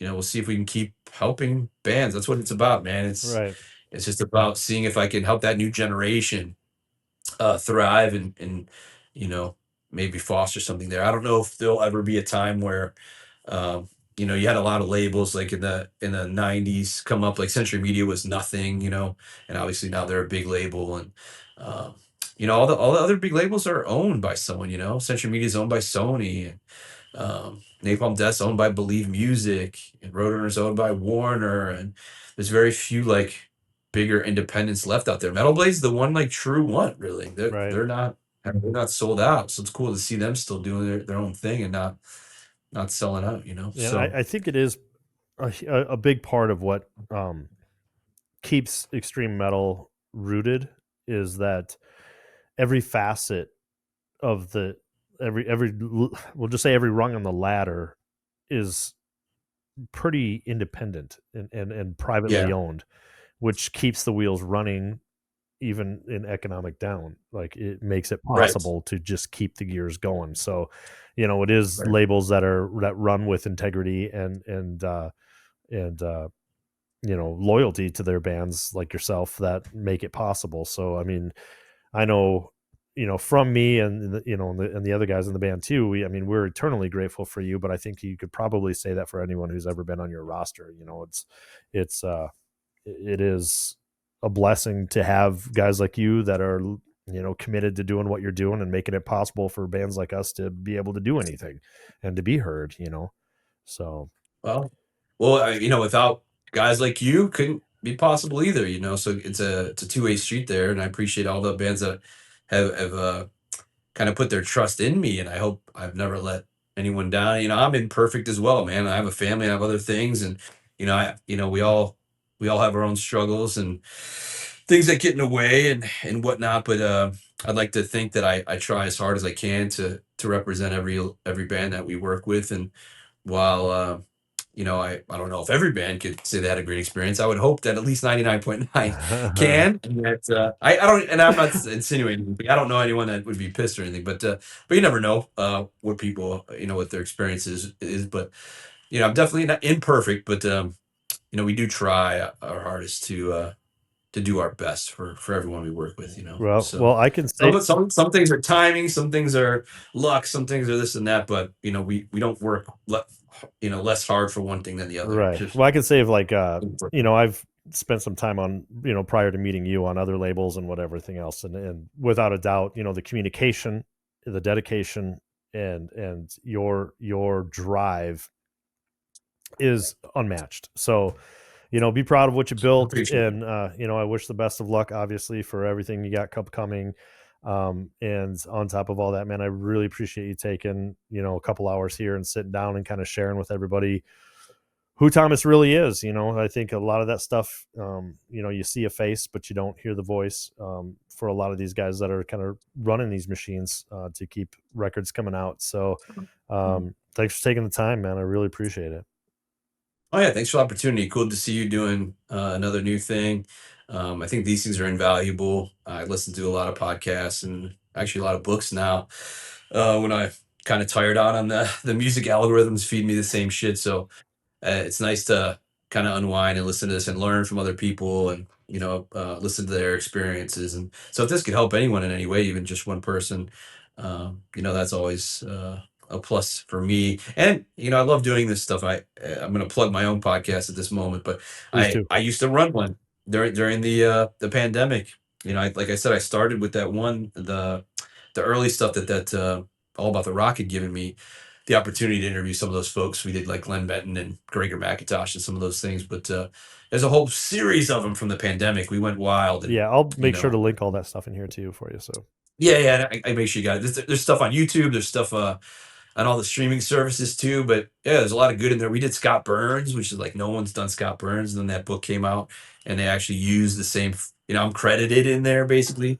Albert from Decibel, he had heard the Scott Burns interview we did, and he was like, "Man, that was so fantastic." And I don't know if it inspired him or if he already had the idea for the book, or maybe it was a little bit of both. But soon after, things started happening, and they came to me later because we used a photo of him behind a mixing board, basically for our podcast photo, and we were so anal about it because all we could find was a low res like picture because it was like in a magazine from the 90s, that I went and sought out the magazine, found it on eBay, got the original magazine, scanned it in high there res you so that we go. had like a good shot of it.